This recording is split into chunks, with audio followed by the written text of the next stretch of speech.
हाँ जी। तो आज अपने एक नया टॉपिक शुरू करेंगे। आज अपने राजस्थान के लोक देवता पढ़ेंगे। एक दुआ है राजस्थान का, याद रखें आप में ज्यादातर लोगों को आता होगा कि पाबू हड़बू राम दे मंगलिया मेहा पांचों पीर पधार जो गोगा जी जेहा। मैं इसमें एक शब्द पे बॉक्स बनाना चाहूंगा, लिखा हुआ है पीर, और इससे पहले इसका विशेषण लगाया हुआ है पांचों। इसका मतलब पीर पांच है। पहले तो पीर कौन है? हिंदुओं में जिनको देवता बोलते हैं, मुसलमानों में उन्हीं को पीर कहते हैं। मैं एक सामान्य सी परिभाषा बताऊं तो परिभाषा यह हो कि ऐसे लोक देवता जिनको हिंदू तथा मुस्लिम दोनों मानते हैं वो पीर कहलाते हैं। और ऐसे लोक देवता अपने पांच हैं। कौन कौन से? तो हम कहेंगे वो पाबू जी है, वो हड़बू जी है, वो रामदेव जी है, वो मेहा जी है, और गोगा जी। पांच ऐसे लोक देवता है जिनको हिंदू तथा मुस्लिम दोनों मानते हैं, उनको हम पंचपीर के रूप में पूछते हैं। ये पांच पीर है अपने, पाबू जी, हड़बू जी, रामदेव जी, मेहा जी और गोगा जी। अब जब लोक देवताओं की शुरुआत कर रहे हैं तो हम इन पांच पीरों से शुरू करेंगे। इसके बाद और कौन कौन से अपने बड़े बड़े लोक देवता खूब सारे, तेजा जी महाराज, देवनारायण जी महाराज, मल्लीनाथ जी महाराज, तल्लीनाथ जी महाराज, उन तमाम की भी बात करेंगे। यहां से अपने शुरू करते हैं। मैं पाबू जी से शुरू करता हूं आज वाली इस क्लास को। पाबू जी सबसे पहले लिखा पाबू जी राठौड़। मैं यदि कहूं कि पाबू जी, तो मैं कहूं कि पाबू जी का जो जन्म था वो जोधपुर में एक जगह पड़ती है कोल्लूमंड। कोल्लूमंड नाम का एक गांव पड़ता है जोधपुर जिले में। यहां पर इनका जन्म हुआ था। इनके पिताजी का नाम था धांधल जी।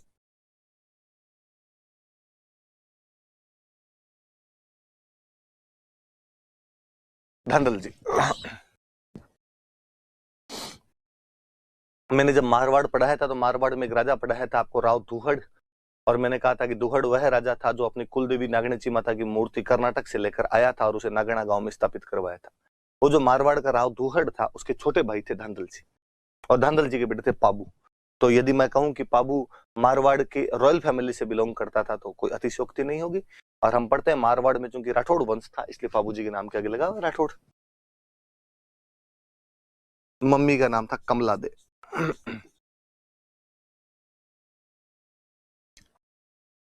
इनकी जो पत्नी थी उनका नाम था फूलम दे, या कई जगह अपने को इनका एक नाम और मिलता है सुप्यार दे। पाकिस्तान में अपने एक जगह पड़ती है अमरकोट। हम पढ़ते हैं कि हुमायूं अमरकोट के वीर साल सोढ़ा के पास में शरण लेता है। उसी प्रकार अमरकोट के एक राजा थे सूरजमल सोढ़ा, ये उनकी राजकुमारी थे।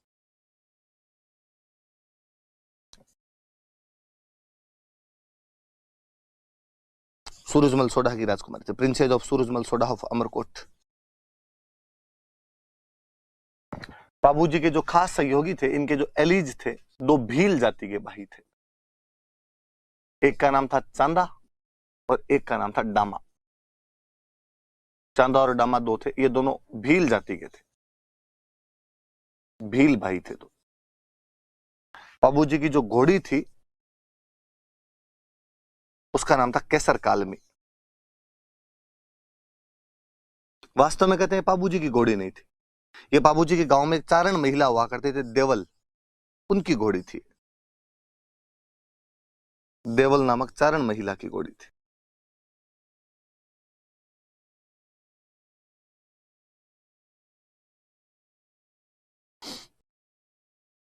बाबू जी का जो मेला है वो इनके गांव में कोलूमंड में भरता है। चैत्र अमावस्या को ये मेला लगता है।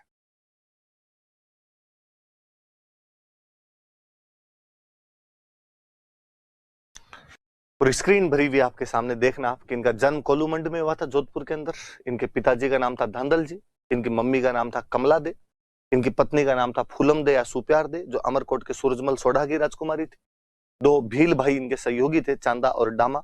इनकी घोड़ी का नाम था केसर कालमी जो वास्तव में देवल नामक चारण महिला की घोड़ी थी। और इनका मेला कोलूमंड के अंदर चैत्र अमावस्या को लगता है। मैं थोड़ी बातें यहां से और बताता हूं आपको। ऐसा कहा जाता है कि बाबूजी का जन्म कोलूमंड में हुआ। इनके पिताजी का नाम था धांधल जी जो कि मारवाड़ के राजा राव दुहड़ के भाई हुआ करते थे। इनकी मम्मी के बारे में ऐसा कहा जाता है कि इनकी मम्मी एक अप्सरा थी, एक परी थी। ऐसी कहानियां हैं, लोकोक्तियां हैं कि आसमान की जो परियां होती है, स्वर्गलोक की जो परियां होती है, वो अक्सर धरती पर घूमने के लिए आती है। पर उनके साथ एक समस्या होती है कि जब वो धरती पर घूमने के लिए आती है उस समय यदि कोई उन्हें धरती पर देख ले तो उनकी शक्तियां समाप्त हो जाती है तथा वे वापस आसमान के अंदर नहीं जा पाती। इसलिए कहानियां ये भी कहती है कि वो अक्सर रात को आती, रात को धरती पर उतरती है और रात को धरती पर आकर घूमकर चली जाती है, क्योंकि रात को दुनिया में लोग सोए हुए रहते हैं ताकि उनको कोई देख ना सके। कहते हैं ऐसे ही एक बार एक परी थी, इंद्रलोक की एक परी, और धरती पर घूमने के लिए उतरी। गलती से बेचारी का हेलीकॉप्टर मारवाड़ में लैंड कर गया, यहाँ पश्चिमी राजस्थान के अंदर रेगिस्तान के अंदर उतर गई। गर्मी पड़े भयंकर वाली, और परी को लगा यार आज तो गलत जगह पे आ गए। वो जहां उतरी थी वहां पास में एक तालाब था, उसे लगा कि क्यों ना तालाब के अंदर स्नान कर लिया जाए, और तालाब में स्नान कर लेंगे थोड़ी गर्मी दूर जाएगी। वो तालाब में स्नान करने लगे। कहते हैं उस दिन जो दूहड़ जी धांधल जी जो थे, दूहड़ जी के छोटे भाई जो थे धांधल जी, वो वहां से रात्रि में अपना घोड़ा लेके कहीं से जा रहे थे। वो चूंकि वहीं के निवासी थे तो उनको पता था कि यहाँ पर पास के अंदर ही तालाब है। उनको लगा यार घोड़े को पानी पिला लिया जाए, घोड़ा पानी पी ले अपना यहाँ पे। वो घोड़े को पानी पिलाने के लिए लेके जा रहे थे, और जैसे वो तालाब के नजदीक पहुंचे और क्या देखते हैं कि तालाब के अंदर एक परी स्नान कर रही है। बंदा जहां था वहां का वहां स्टेच्यू होकर रह गया। उस परी ने थोड़ी देर के अंदर नोटिस किया कि कोई आदमी उसको लगातार घूर रहा है, टकटकी लगाकर उसकी तरफ देख रहा है। उसकी नजर पड़ी, एक व्यक्ति घोड़ा लिए हुए लगातार उसी को देखता जा रहा था। परी ने कहा कि मिस्टर तुम जो कोई हो पर धांधली कर रहे हो, इस प्रकार किसी नहाती हुई महिला को नहीं देखना चाहिए, और मैं तो परी और हूं, मेरे को यदि कोई देख लेता है तो मेरी शक्तियां समाप्त हो जाती है और मैं वापस नहीं जा पाती हूँ। अब मैं वापस कैसे जाऊंगी? धांधल जी ने कहा कि किसने कहा है वापस जाना है? धांधल जी ने लगभग घुटनों के बल बैठते हुए कहा कि विल यू मैरी मी? उस परी ने कहा और मेरे पास कोई इलाज भी नहीं है, मैं तुमसे शादी करने के लिए तैयार हूं, पर मेरी दो शर्तें हैं। धांधल जी ने कहा बताओ। कि एक तो मेरे लिए अलग महल बना के देना पड़ेगा, मैं तुम्हारे साथ तुम्हारी बाकी रानियों के साथ महलों में नहीं रहूंगी। धांधल जी ने कहा पक्का, तेरा महल सेपरेट। एक उस महल में मेरी बिना आज्ञा के कोई भी नहीं आएगा, जो भी आएगा मेरी आज्ञा लेकर आएगा। धांधल जी ने कहा पक्का। उसने कहा आप भी बिना आज्ञा के उसके अंदर नहीं आ सकते। धांधल जी ने कहा ठीक है कोई बात नहीं।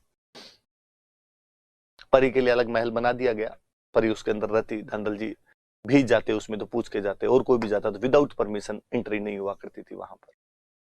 समय बीता और उस परी के एक बेटा हुआ, जिस बेटे का नाम रखा गया पाबू। कहते पाबू जी बहुत सुंदर थे, अपने लोक देवताओं में सबसे सुंदर कोई लोक देवता था पाबू जी। मम्मी पे चले गए होंगे, परी पे चले गए होंगे, मुझे लगता है धांधल जी पे चले जाते तो क्या ही सुंदर होते। मारवाड़ का मिनक तो दिल का डाकी एकदम होता होगा, पर पाबू जी उस टाइप के रणबीर कपूर थे, परी के बेटे थे। एक दिन धांधल जी को बाकी दोस्तों ने, किसी ने धांधल जी को कह दिया कि यार ऐसे क्या आदमी, हर बात में लुगाई से पूछ पूछ के आ जाऊं क्या चला जाऊंगा, तुम्हारा घर है यार, जब इच्छा हो तब जाओ, जब इच्छा हो तब आओ वापस। और धांधल जी उस दिन बिना उस परी की परमिशन लिए डायरेक्ट घर के अंदर चले गए। और जब वो घर में घुसते हैं तो वो देखते हैं कि वहां पर परी तो थी नहीं, वहां पर तो एक शेरनी बैठी बैठी बाबू को दूध पिला रही है और उसे खिला रही है। ये क्या कोतक है? शेरनी की नजर जैसे ही धांधल जी पे पड़ी, शेरनी वापस परी बनी, और परी ने कहा कि बस इसी दिन के लिए मना किया था, और मैंने कहा था कि मत आना, क्योंकि मेरे में ये शक्तियां हैं कि जब मैं अकेली होती हूं तो अपना रूप परिवर्तन करती हूँ। अब तूने कॉन्ट्रैक्ट तोड़ दिया, अब मैं यहां नहीं रहूंगी, अब मैं वापस जाऊंगी। धांधल जी ने खूब हाथ जोड़े कि गलती होगी, धूड़ खाई काली गाय हूं तेरी, पर उसने कहा नहीं, अब मैं यहाँ एक सेकंड भी नहीं रुक सकती, अब तो मुझे वापस जाना ही। ये बच्चा तुम रखो। एक माँ की बच्चे के प्रति दो इच्छाएं होती है कि उस बच्चे को दूध पिला के थोड़ा बड़ा करे, बड़ा हो जाए तो उसके लिए कभी घोड़ा बने, कभी हाथी बने, उसे झुलाए खिलाए, पीठ पे एक झुलाए उसको, कंधे पे झुलाए उसको। पर अब चूंकि मैंने दूध पी के बड़ा तो कर दिया, पर इतना बड़ा भी नहीं हुआ कि पीठ पे झुलाती, अब तुम रखो इसको। कहते हो परी तो चली गई। धांधल जी के एक और रानी हुआ करते थे कमला दे, जिन्होंने बाबू का पालन पोषण किया बाद में। बाबू जी बड़े हुए बेहद सुंदर राजकुमार थे। अमरकोट की राजकुमारी फूलम दे के साथ, आपके सामने नाम लिखा हुआ है, फूलम दे के साथ बाबू जी की सगाई हुई। अमरकोट के राजा सूरजमल सोढ़ा की राजकुमारी थी फूलम दे। कई जगह कहानियों में, किताबों में अपने नाम सुप्यार दे भी आता है, जैसे फूलम दे नाम था, आप तो फूलम दे याद रखें। मुझे याद आता है हम जब पढ़ा करते थे, दिलीप सर राजस्थान जी के पढ़ाया करते थे, तो सर ने कहा कि बाबू जी की पत्नी का नाम फूलम दे था। कोई स्टूडेंट खड़ा हुआ, उसने खड़ा होकर सर पर मैंने एक किताब में सुप्यार दे भी पढ़ा। सर ने कहा हाँ हाँ यार, कई जगह वो सुप्यार दे भी लिखा था, पर फूलम दे याद करना है अपने। तो उसने कहा नहीं सर, सही से बताओ क्या नाम था, फूलम दे था या सुप्यार दे था? सर ने कहा फूलम दे था। फिर उस किताब में सुप्यार दे क्यों लिखा हुआ? तो सर हंसते थे कि नाम तो देखो फूलम दे ही था, पर पाबू गीत गाया करता था कि दे प्यार दे, सु प्यार दे, अच्छा प्यार दे, तो एक नाम सु प्यार दे और पड़ गया। तो आप भी भाई याद रख लेना। आप बाबू जी के दो सहयोगी थे, उनके नाम थे चांदा और डामा, भील जाति के दो भाई थे। बाबू जी की जो घोड़ी थी उसका नाम था केसर कालमी, जो इनके गांव के अंदर देवल नाम की एक चारण महिला हुआ करती थी, उनकी घोड़ी थी। और उनका मेला कोल्लू मंडी के अंदर चैत्र अमावस्या को लगता है। कहा जाता है कि बाबू जी सगाई हो गई, शादी का दिन आया, बाबू जी तैयार हुए, शेरवानी पहनी, बिनोटे पहने, साफा बांधा, सिर पे कलंगी, तुर्रा, एंटीना सब लगाए, फूटरे लगे बाबू जी। ये तो बींद वैसे ही सुंदर लगता है, कोई हो बींद बनता उस दिन सुंदर ही लगता है। बाबू सुंदर थे खुद तो और सुंदर लगे। चांदा और डामा बाबू जी के दो खास सहयोगी, दोनों एकदम अच्छे अच्छे कपड़ों के अंदर राइट लेफ्ट में बाबू जी के खड़े, एकदम दूल्हे के दोस्त दूल्हे के साथ रहे भाई। और चांदा डामा ने बाबू जी अगर बाबू जी यार बाकी सब चीजें जोरदार है, टनाटन है, क्या बींद लग रहे हो, अमरकोट के छज्जे तोड़ दोगे आज। आज आपको देखने के लिए अमरकोट की महिलाएं हवेलियों के छज्जों पर आके देखेगी, दूरबीन लगा लगा के, आपको छज्जे टूट जाएंगे आज, इतनी महिलाएं इकट्ठी होगी। पर यार बाबू जी एक लफड़ा है अपने पास, क्या अच्छी घोड़ी नहीं है अपने पास यार, बींद के नीचे घोड़ी तो अच्छी होनी चाहिए। बाबूजी ने कहा यार अब घोड़े तो अपने पास जो है इनमें से लेके जाना पड़ेगा। और चांदा डामा ने कहा नहीं बाबूजी, अपने गांव में जो देवल है ना, जो गायें रखते हैं खूब सारी, कि हाँ उनके पास एक बहुत सुंदर घोड़ी है केसर कालमी, क्या नाचती है, यदि केसर कालमी आप लेके चलो तो मजा आ जाए।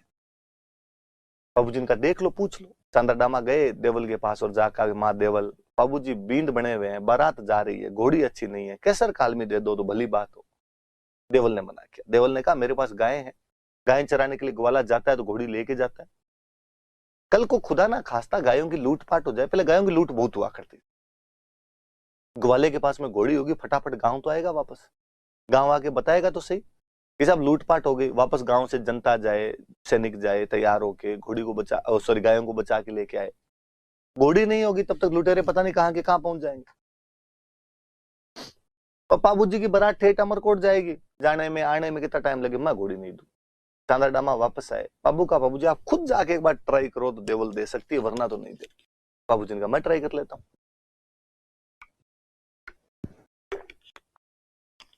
बाबू जी गए, बाबू जी ने जाकर आगे, देवल ऐसे मत करो, मारवाड़ की इज्जत का सवाल है, अपनी बारात फूटरी लगनी चाहिए। देवल ने कहा बाबू मना कौन करे, राजकुमार को तो मना घोड़ी के लिए किस बात कर किया जा सकता है, समस्या मैंने बता दी वो है। बाबू ने कहा माँ देवल मैं आपको वचन देता हूं कि यदि आपकी गायों की लूटपाट हो जाए तो आप तो एक मैसेज मेरे को कर देना, मैं आऊंगा जिस हालत में, उस हालत में आऊंगा और आपकी गाय बचा के लाऊंगा। यदि बीच रास्ते में समाचार मिला तो हम तो अमरकोट जाएंगे नहीं, रास्ते से वापस आ जाएंगे। अमरकोट चले गए, तोरण मार रहा वार पता चला तो तोरण मारता बीच में आऊंगा, फेरे बैठा हुआ तो फेरों में बैठा बीच में आऊंगा, स्नान करता हुआ स्नान करता बीच में आऊंगा, खाना खाता हुआ तो खाना खाता बीच में आऊंगा। आपकी गायों की रक्षा जिम्मेदारी मेरी है, वचन दे रहा हूं मैं आपको। और देवल ने कहते हैं कि घोड़ी देती। बाबूजी केसर कालमी लेके गए, वाकई बाबूजी क्या केसर कालमी पे फूटरे लगे। अमरकोट में उन्होंने रिकॉर्ड तोड़ दिए थे उस दिन, दूर दूर तक यूं गांव के पुरुष महिलाएं देखने के लिए बाबूजी को जुटे। अमरकोट वाले सोडे तो इस बात से जल भुन गए थे कि यार इतनी क्या तारीफ, जितनी तारीफ दुल्हे की उतनी तारीफ घोड़ी की। कहानियां कहती है अपने की, अमरकोट वाले सोडो ने कहा कि ऐसी क्या घोड़ी की तारीफ कर रहे हो, हमारे घोड़े से दौड़ करवा के देख लो। बाबूजी ने कहा यार ये बात तो मत बोलो, हमारी घोड़ी इतने किलोमीटर चला के, तुम्हारे घोड़े फ्रेश है, 2 दिन रुको फिर करवा लेना दौड़। उनका बहस डर गए। बाबूजी ने कहा लाओ देखे। बाबूजी केसर कालमी पे बैठे, उनका साड़ा दूसरे घोड़े पर बैठा, दौड़ करवाई, केसर कालमी जीती। केसर कालमी की और चर्चे।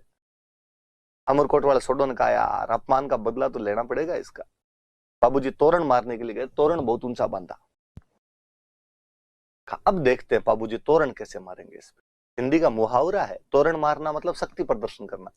पहले अक्सर एक राजकुमारी से शादी के लिए 3-4 जगह से बारात चली जाया करती, तो ऊंचा तोरण बांधते कि जो तोरण मार देगा उसके साथ शादी कर दी जाएगी। आजकल तो ये भगवान जाने क्या चीजें हुई है, तोरण नीचा सा बांधते हैं और उस पर दूल्हे से टच होता नहीं है, कई बार तो और नीचा सरका देते हैं, लो जो ऐसा आराम से लगा लो आप। तो तोरण मारने बड़ी चीज हुआ करती थी। आज भी गांव में कोई आदमी ज्यादा बोलता है मैंने ये कर दिया वो कर दिया, बूढ़ी कर देते हैं, यार देखे मेरे कौन से तोरण मारे हैं। जो बाबूजी का तोरण ऊंचा बांधा, बाबूजी जैसे गए तोरण देखा ना, बाबूजी लगा मरा दिया, इतना ऊंचा तोरण मारा कैसे जाएगा। इतना ऊंचा तोरण मारने का एक ही तरीका है कि घोड़ी अपने अगले दोनों पैरों पे खड़ी हो जाए। अगले दोनों पैर खड़े कर ले, पिछले दोनों पैरों पे टिकी रहे। हवा के अंदर घोड़ी यदि झूल जाए तो बाबूजी खड़े होकर उस पर तोरण मार सकते। अमरकोट वाले खड़े खड़े हंसेगा, अब बता, बड़ी चर्चा कर रहे थे कैसर कालमी है, कैसर कालमी है, घोड़ी पूरी खड़ी हो नहीं, खड़ी नहीं हो तब तक तोरण लगे। बाबूजी कैसर कालमी पे हाथ फेरते हैं, और हाथ फेरते हुए जैसे उसको कहते हैं कि मत ना दीजिए कैसर थारो मारो पोत, कि कैसर आज तेरा और मेरा पोत मत दे देना, भेद मत दे देना, बेइज्जती मत करवा देना, मत ना लजाए आज राठौड़ा री जातड़ी, आज राठौड़ों की जाति को तू लज्जित मत कर देना, आज कैसर कैसे न कैसे करके इज्जत बचा। तो ढोल बजा रहा होता लड़का, उसको बाबूजी फिर कहते हैं कि ढोली रा छोरा तू तो मदरो ढोल बजा, धीमा धीमा ढोल बजा, कोई ढोल रे धमाके मारे कैसर घोड़ी नाच सी, तुम्हारे डोल के धमाके से मेरी कैसर नाचेगी। उसने धीमा धीमा ढोल बजाया, कैसर नाचनी शुरू हुई। नाचती कैसर का अचानक बाबूजी ने लगाम खींची और कैसर अपने अगले दोनों पैर हवा के अंदर लहरा देती है।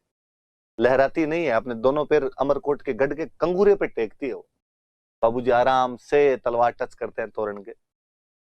घोड़ी जब पैर नीचे उतार रही होती है तो कंगूरे की ईंटें साथ मिलाती है। इस बार बाबूजी मुस्कुराते हुए नीचे उतरे। कहानी का बड़ा जो रोमांच है, कहानी कहती है कि यह दृश्य देखकर फुलमदे की सहेलियां जल भुन गई थी, और फुलमदे की सहेलियों को लगा कि काश ये हमारा होता। तो फुलमदे को यह समाचार मिले तो फुलमदे की छाती चौड़ी हो गई थी। तो मेरे वाला सरदार ये बाहर इतने बड़े बड़े कांड कर रहा है। अंदर गए, बाबूजी फेरों के अंदर बैठे, 3 फेरे लिए थे अभी तक बाबूजी ने। इतने में देवल, जिनकी वो घोड़ी थी, बाल बिखेरे हुए, गालियां निकालती हुई, वहीं फेरों के बीच में आ गई। मंगते, मैंने पहले ही कहा था तेरे को घोड़ी मत लेके जा, मेरी गायों की लूट हो गई। तुमने कहा था ना, वचन देता हूं गायों की लूट हो जाएगी तो बचाने के लिए आऊंगा। बेटा फेरे ले रहा है यहाँ पे, चल अब गाय बचा देखे मेरी। मुझे पता है वचन देने सरल है, निभाने बहुत कठिन हो जाते हैं। तुम्हारे यहाँ ब्याह करने हैं, गोठे उड़ानी है, तुम्हें बीननी लेके जानी है, देवल की गायें कौन बचाए। बाबू ने कहा धीरज धरो माँ देवल, वचन दिए बाबू ने तो बाबू गाय बचाएगा। रघुकुल रीत सदा चली आई, प्राण जाए पर वचन ना जाए। कौन ले गया तुम्हारी गाय? जायल का राजा जींद्राव खिंची ले गया। कौन ले गया? जायल का राजा जींद्राव खिंची मेरी गाय ले गया। बाबूजी अपने ससुराल वालों को हाथ जोड़कर माफी मांगते हैं, माफ किया जाए, वचनों में बंधा हुआ व्यक्ति हूं, देवल की गायों को बचाना प्रथम कर्तव्य है। फूलमदे की तरफ हाथ जोड़कर माफी मांगते हैं कि फूलमदे जिंदा रहे तो वापस आएंगे, वरना गायों की रक्षा करनी तो पहले ज्यादा जरूरी है। बाबूजी वहां से विदा लेते हैं।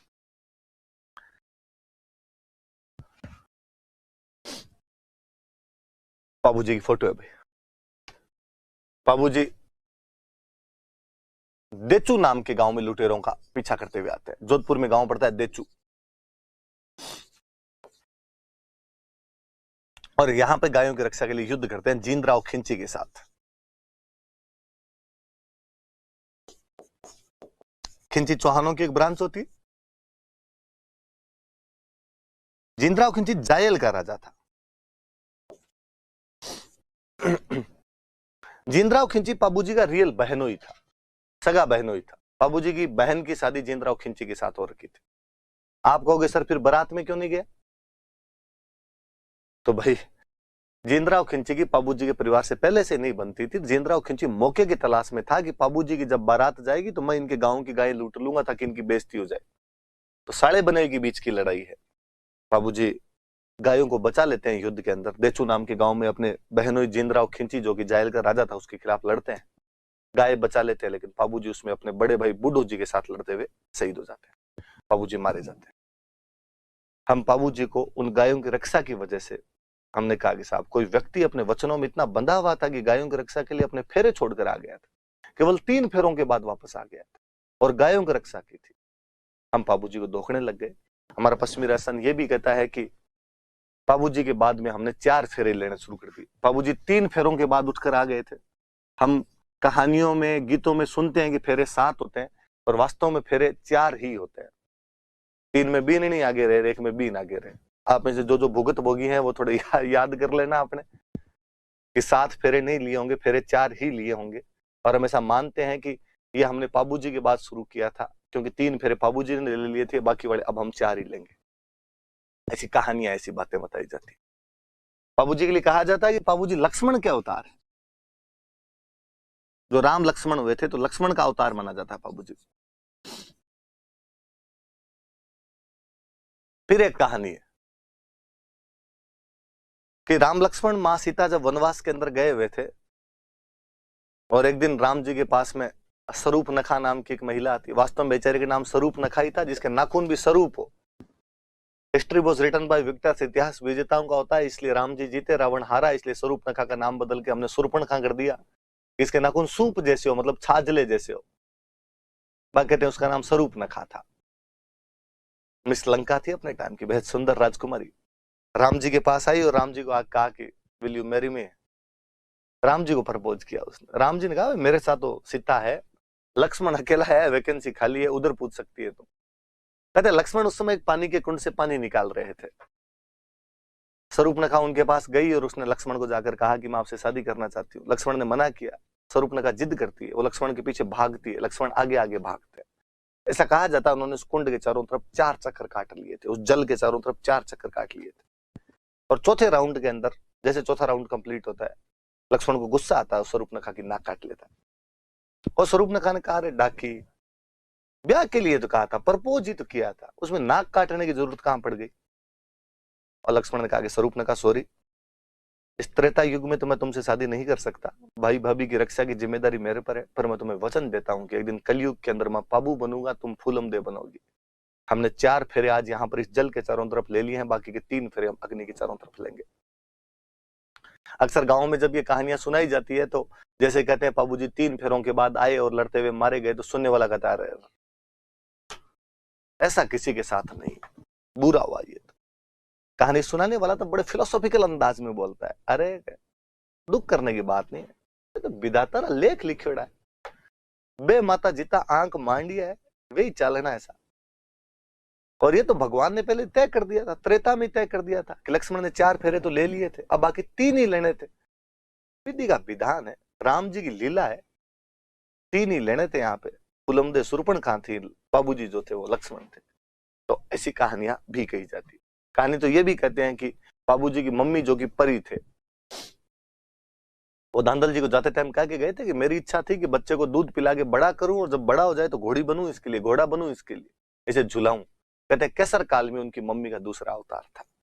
उनकी मम्मी दोबारा केसर काल में के रूप में आई थी, घोड़ी बनकर आई थी वो परी, और घोड़ी की तो पीठ पे बैठते हैं, पीठ पे खिलाती हो, तो केसर काल में उनकी मम्मी थी। ऐसा भी कहानियों के अंदर कहा जाता है। तो बाबूजी को किसका अवतार माना जाता है? लक्ष्मण का अवतार माना जाता है। हम ये भी कहते हैं कि राजस्थान में सबसे पहले ऊंट कोई लेके आया था, तो बाबूजी लेके आए थे, कि बाबूजी से पहले अपने राजस्थान में ऊंट नहीं हुआ करते थे। कहानियां ये भी कहती है कि बाबूजी की एक भतीजी थी केलम, और केलम की शादी में पहली बार कैमल दिए गए थे, तो ऊंट सबसे पहले बाबूजी लेके आए थे। तो ऊंट जब भी बीमार हो जाए तो हम बाबूजी की पूजा करते हैं, तो बाबूजी ऊंट रक्षक देवता है। अपने राजस्थान में ऊंट रखने वाली जो जाति है वो है राइका। आप राइका का दो, आप इनको रेबारी कह सकते हैं, देवासी समाज है अपना ये, एक ही बात, राइका रेबारी या देवासी कुछ ही का दो। ये लोग ऊंट ज्यादा रखते हैं, तो इनके मुख्य देवता हो गए बाबूजी। भाई ऊंट बीमार होने पे पूजा किसकी करो? बाबूजी की। ऊंट रखते कौन है? तो राइका रखते हैं, रेबारी या देवासी रखते, एक ही बात है तीनों का। तो ये लोग बाबूजी को अपना मुख्य देवता मानते हैं। भाई हमारे मुख्य देवता तो कौन है? तो बाबूजी महाराज। याद रहे सारी बातें। बाबूजी गायों की रक्षा के लिए देचू नामक गांव में जीनराव खिंची जो कि जायल का राजा था, लड़ते हुए मारे गए थे। गाय बचा लेते लेकिन युद्ध में शहीद हो जाते हैं। 3 फेरों के बाद ही वापस उठकर आ गए थे। हम इन्हें लक्ष्मण का अवतार मानते हैं। ऊंट सबसे पहले ये लाए थे, तो हम ऊंट रक्षक देवता मानते हैं, इसलिए रायका है रेबारी जाति जो इनकी पूजा करती है। भील, चांदार, डामान भील थे, भील इनको खूब मानते हैं और कहते हैं जो इनके पुजारी होते हैं वो हमेशा भील जाति के लोग होते हैं। पुजारी को अपने राजस्थान की लैंग्वेज में बोलते हैं भोपा। तो जो भील भोपा होते हैं वो इनकी फड़ बांधते हैं, फड़ बांधते हैं, फड़ का वाचन करते हैं। और जब भोपा जी फड़ का वाचन करते हैं तब एक वाद्य यंत्र बजाते हैं, उस वाद्य यंत्र को बोलते हैं रावण हत्था। आप में से कुछ ऐसे साथी होंगे जिनको ये नहीं समझ आया होगा कि सर फड़ क्या है। कुछ ही नहीं, कपड़े का एक पर्दा होता है, उस कपड़े के पर्दे पर बाबूजी के जीवन से जुड़ी हुई खूब सारी घटनाएं चित्रित की हुई होती है। बाबूजी का जन्म, बाबूजी की मृत्यु, बाबूजी लड़ाई करते हुए, बाबूजी तोरण मारते हुए, बाबूजी गायों को रक्षा करते हुए, ऐसी खूब सारी घटनाएं होती है। जो पुजारी जी होते हैं, जो भोपा जी होते हैं, भोपा और भोपी दोनों आते हैं, पति पत्नी आते हैं। जैसे मान लो मेरे घर पे ऊँट है, मेरा ऊँट बीमार हो गया और मैंने हाथ जोड़े कि बाबूजी महाराज मेरा ऊँट यदि ठीक हो जाएगा तो मैं फट बंचवाऊंगा। बांचना मतलब पढ़ना, बंचवाऊंगा मतलब पढ़वाऊंगा। कौन पढ़ता है? तो भील जाति के भोपे पढ़ते हैं। और मेरे जब ऊँट ठीक हो गया, मैं वो भोपा जी के पास गया, भोपा जी हमारे फट बांच दो। भोपा जी शाम को हमारे घर आए, कपड़े का पर्दा है वो टांगा, उस पे चित्र बने हुए हैं। भोपा जी और भोपी जी दोनों एक एक चित्र की तरफ इशारा करते हैं, साहब ये चित्र है, और गा गा के लोगों को सुनाते हैं। और जब वो गाते हैं तब एक वाद्य यंत्र बजाते हैं, उस वाद्य यंत्र का नाम है रावण हत्ता। ये कोई पूछेगा बाबूजी की फड़ कौन से वाद्य यंत्र के साथ गाई जाती है, तो बाबूजी की जो फड़ है वो रावण हत्ता वाद्य यंत्र के साथ गाई जाती है। नॉर्मली बाबूजी की जो कहानी है वो गीतों के माध्यम से भी गाते हैं, उनकी वीरता है जो गीतों के माध्यम से भी बताई जाती है। उनकी वो वीरता वाली गाथा है, उसका नाम है पवाड़े। कि फड़ तो पूरी होती है पर्दा लेकर, वैसे एकदम फड़ तो एक तरीके से लोक नाट्य है कि आपके सामने चित्र भी बना फिर आपको सुनाया जाता है। केवल उनकी गाथा को यदि गाया जाए, उनको गाथाओं को बोलते हैं पवाड़े। और जब पवाड़े गाते हैं उस समय जो वाद्य यंत्र यूज में लेते हैं वो वाद्य यंत्र है माठ। दोनों वाद्य यंत्र याद रहे कि बाबूजी की फड़ भील जाती की भोपा गाते हैं तब तो रावणत्ता बजाते हैं। बाबूजी के पवाड़े जो कि उनकी वीर गाथा है वो जब गाई जाती है तब क्या बजाए जाते हैं? तो माठ बजाए जाते हैं उस टाइम। दोनों चीजें याद रखना। कहते हैं गुजरात के अंदर एक जाति रहती है थोरी, और गुजरात के कुछ 7 थोरी भाई थे, और इन 7 थोरी भाइयों की वहां गुजरात में कोई राजा था आना बागेला। उस आना बागेला के साथ में अनबन हो गई थी। आना बागेला इनको दंडित करना चाहता था। ये भाग के पाबूजी के पास आ गए थे, पाबूजी ने इनकी रक्षा की थी। पाबूजी गुजरात के 7 थोरी भाइयों की रक्षा करते हैं। आप कह सकते हैं कि पाबूजी शरणागत रक्षक है। बाबूजी गो रक्षक है क्योंकि गायों के लड़ते हुए मरे थे। बाबूजी ऊंट रक्षक है कि ऊंट लेके आए थे। बाबूजी शरणागत रक्षक है क्योंकि गुजरात के 7 थोरी भाइयों की इन्होंने रक्षा की थी। बाबूजी के जो सहयोगी है वो चांदा और डामा भील है। इसका मतलब बाबूजी अछूतोद्धार करने वाले हैं, उत्थान, दलितों का उत्थान करने वाले हैं, लोक देवता है। आप कह सकते हैं बाबूजी त्यागशील व्यक्ति है, उन्होंने अपने शादी का भी त्याग कर दिया था। आप कह सकते हैं कि बाबूजी अपने वचनों पर अडिग रहने वाले देवता है, कि उन्होंने एक बार कह दिया था कि मैं आपकी गायों को रक्षा करूंगा, तो गायों की रक्षा के लिए वापस आ गए थे। बाबूजी की खूब सारी विशेषता है। ये बाबूजी की फड़ है, बाबूजी का फड़ का चित्र है। ये रावण हत्ता वाद्य यंत्र है जिसके साथ बाबूजी की फड़ गाई जाती है। ये माठ है जिसके साथ बाबूजी के पवाड़े गाए जाते हैं। मैं इनको और भी कहूंगा टेक्निकल वालों को कि ये फड़ का यदि वीडियो यहाँ पर जोड़ देंगे तो वो आपको वीडियो भी बाद में आप जब सुनोगे तब वो वीडियो भी इसके अंदर आ जाएगा। तो ये वीडियो जोड़ देंगे फड़ का, तो वो भी आप सुन सकते हो इसके साथ में।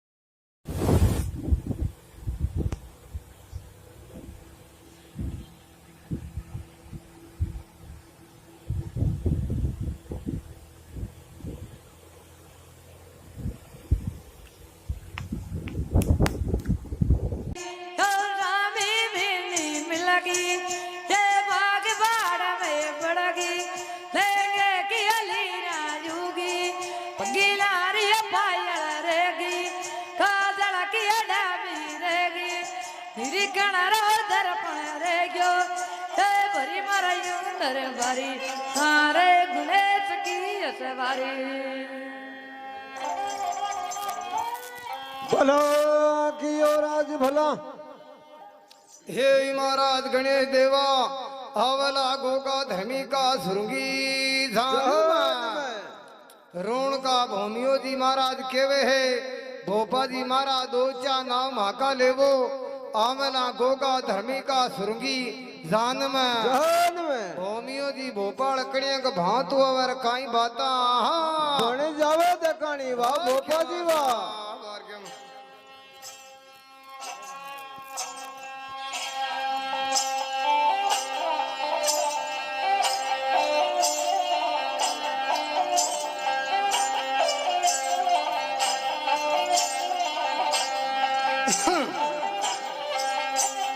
ए जीरे बोहो भी यारे धला माली नारे थे इतना हने तब दशरात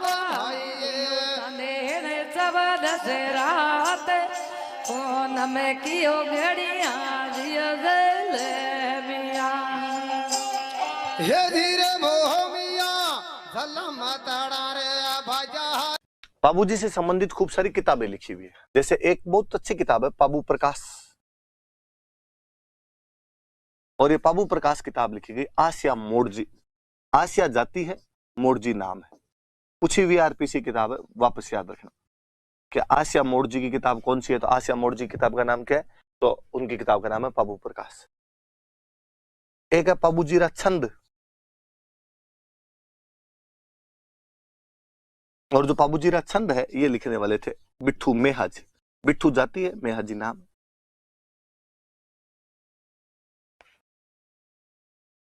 एक मैं कहूं कि पाबूजीरा दुआ,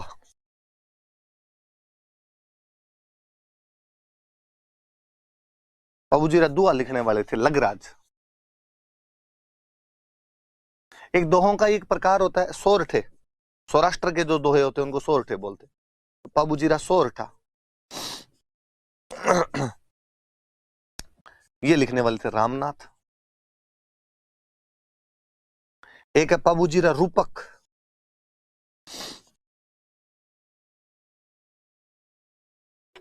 और ये लिखने वाले थे मोतीसर बख्तावर। मोतीसर जाति है, बख्तावर नाम है उनका।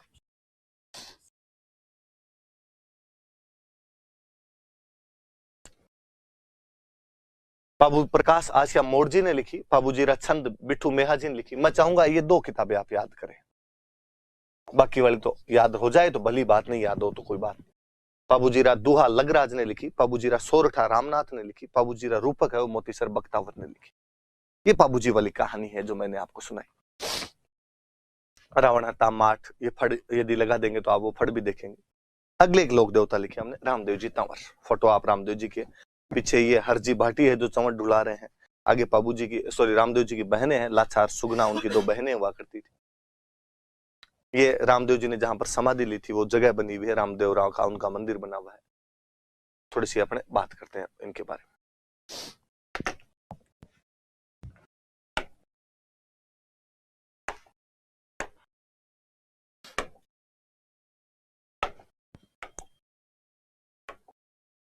वापस वही मैं रामदेव जी के बारे में यदि कुछ बातें करूं।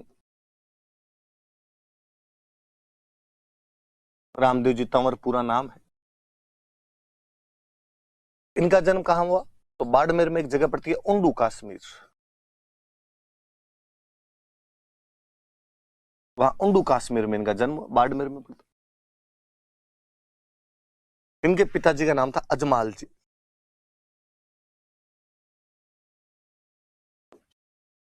अजमाल जी जैसलमेर में एक जगह पड़ती है पोखरण, वहां पोखरण के सामंत हुआ करते थे।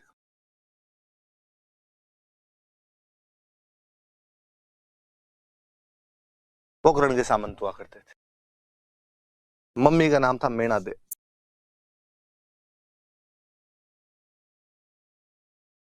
पत्नी का नाम था नेतल।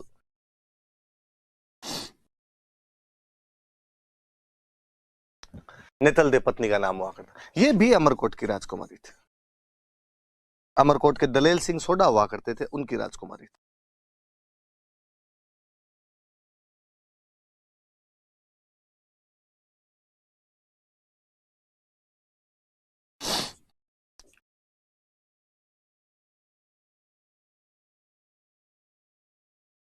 अमरकोट के दलेल सिंह सोडा की राजकुमारी हुआ करते।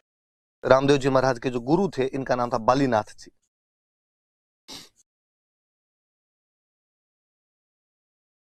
आप कभी जोधपुर से जयपुर आएंगे तो जोधपुर से बाहर निकलते एक पहाड़ी है मसूरिया पहाड़ी, उस मसूरिया पहाड़ी पे बालीनाथ जी महाराज का मंदिर बना हुआ है।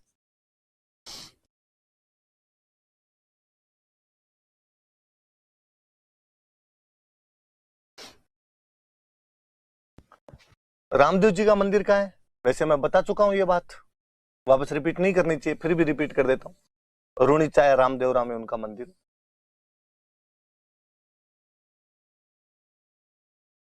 थोड़ी बात मेरी बताई हुई है कि उन्होंने भाद्रपद शुक्ल द्वितीया के दिन उंडू कश्मीर में उनका जन्म हुआ था, और भाद्रपद शुक्ल एकादशी को उन्होंने रुणीचा के अंदर समाधि ली थी, इसलिए वहां पर इनका क्या बना हुआ है? मंदिर बना हुआ। थोड़ी चीजें और, इनके घोड़े का नाम लीलो, इनके झंडे को नाम नेजा, इनका जो रात्रि जागरण होता है उसको कहते हैं जम्मो।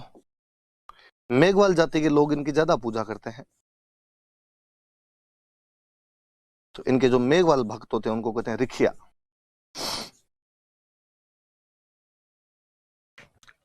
कुछ बातें एक साथ देख लेना भाई। जन्म उंडू कश्मीर बाड़मेर में। पिताजी का नाम अजमाल जी था जो पोखरण के सामंत थे। मम्मी का नाम मेणा दे था, पत्नी का नाम नेतल दे था। नेतल दे अमरकोट के दलेल सिंह सोडा की राजकुमारी थी।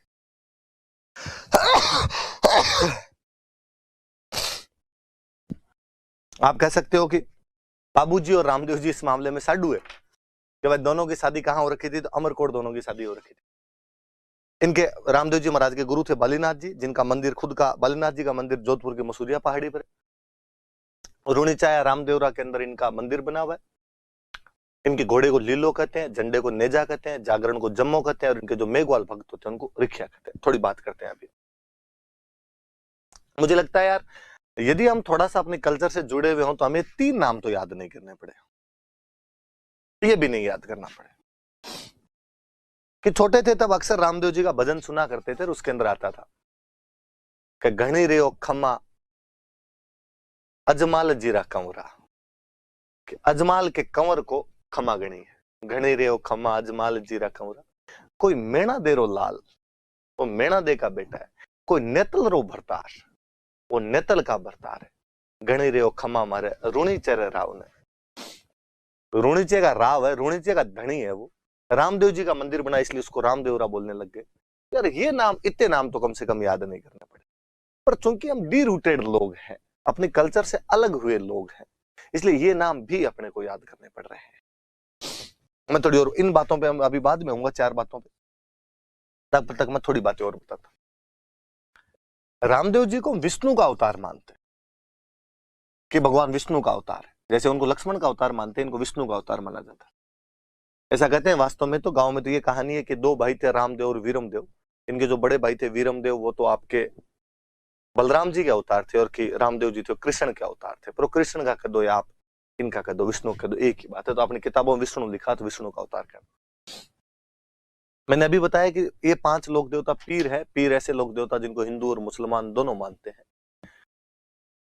तो कहते हैं कि जब रामदेव जी को मुसलमान भी मानने लग गए, तो एक बार कोई मुसलमान संत थे, वो रामदेव जी के पास आए। उन्होंने रामदेव जी को कहा, हमने सुना है तू पर्चे देता है। पर्चे देना मतलब लोक देवताओं के जो चमत्कार होते हैं उनको पर्चा बोलते हैं। क्या हमने सुना तू चमत्कार दिखाता है, पर्चे देता है, मिरेकल्स दिखाता है। रामदेव जी ने कहा नहीं नहीं भाई रे, मैं साधारण सीधा आदमी, मैं काय पर्चे दूं। नहीं नहीं, हमने सुना है तेरे बारे में, और हमारे सामने पर्चा दे के दिखा देखे। रामदेव जी ने कहा नहीं नहीं, ऐसी कोई बात नहीं, आप तो खाना खाओ यार, घर पे आए हुए हो, क्यों फालतू में माथा पच्ची करो। खाना लेके यार, खाना लेके आए। तो उन्होंने वापस कहा कि नहीं, हमारा रूल है कि हम हमेशा हमारे खुद के बर्तनों में खाना खाते हैं, तुम्हारे बर्तनों में खाना नहीं खाएंगे।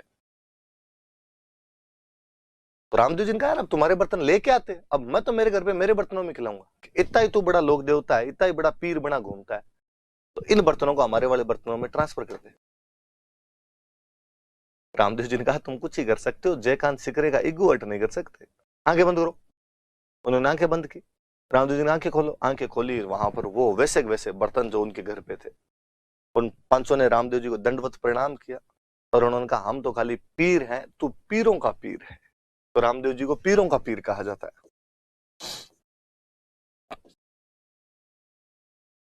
कि रामदेव जी पीरों के पीर है। भाद्रपद की एकादशी को, द्वितीया को जन्म हुआ था, भाद्रपद की एकादशी को रामदेव जी ने समाधि ली थी, जीवित समाधि ले लेते हैं। शुक्ल एकादशी को यहां रुणीचा के अंदर समाधि लेते हैं रामदेव जी। समाधि आप जानते हो, मेरे कभी बताई भी होगी कि जीवित अवस्था में खड्डा खुदवाया, बैठ के ऊपर मिट्टी डाल दी, समाधि हो। रामदेव जी के एक धर्म बहन हुआ करते थे, डालीबाई मेघवाल, और डालीबाई ने 10वीं वाले दिन उनसे 1 दिन पहले समाधि ली थी। तो भाद्रपद शुक्ल 10वीं को रुणीचा में डालीबाई समाधि लेते हैं। डालीबाई मेघवाल इनके धर्म बहन हुआ करते थे। इसीलिए हम पढ़ रहे हैं कि रामदेव जी के जो भक्त होते हैं वो ज्यादातर मेघवाल जाति के होते हैं। इन्होंने समाधि ली। तो अक्सर जब आप रामदेव जी के जाते हो तो आप वहां पे 2 समाधियों की पूजा करते हो। एक समाधि रामदेव जी महाराज की, एक समाधि डालीबाई की। डालीबाई इनके धर्म बहन थे, उन्होंने 10वीं को ली थी, इन्होंने एकादशी को ली थी। इसलिए कभी याद भी हो तो मम्मी घर में धोख लगाती है तो दस्यों 11 दोनों की धोख लगती है। दसम को भी धोख लगाते हैं और एकादशी को भी धोख लगाते हैं। तो एक दिन डाली बाई की धोख लगती है, एक दिन किसकी लगती है? एकादशी की लगती है। रुणिचा मिली तो इनका मंदिर रुणिचा बना, रामदेव जी का मंदिर बना तो रामदेवरा बोलने लगे। अक्सर जो समाधियां लिया करते थे पहले तो उनके पैरों के निशान रख लिए जाते थे, उन पैरों के निशानों की पूजा करने लग जाते। सती माता होती तो उनके हाथों के छापे लगाया करते थे। समाधि वालों के ज्यादातर लोगों के ऐसे पैर रख लिए जाते थे, उन पैरों की पूजा करते। इसलिए हम पढ़ते हैं कि मंदिर में रामदेव जी के पगले पूजे जाते हैं, उनके पैरों के निशानों की पूजा की जाती है। हम रामदेव जी को अक्सर दो बातों के लिए याद करते हैं। एक तो उन्होंने सांप्रदायिक सौहार्द स्थापित किया था, हिंदू मुसलमानों में कोई भेद नहीं किया, हिंदू मुस्लिम एकता स्थापित करने का प्रयास किया था। एक हम दूसरा यदि कहें तो हम ये कहें कि उन्होंने छुआछूत मिटाने का प्रयास किया था।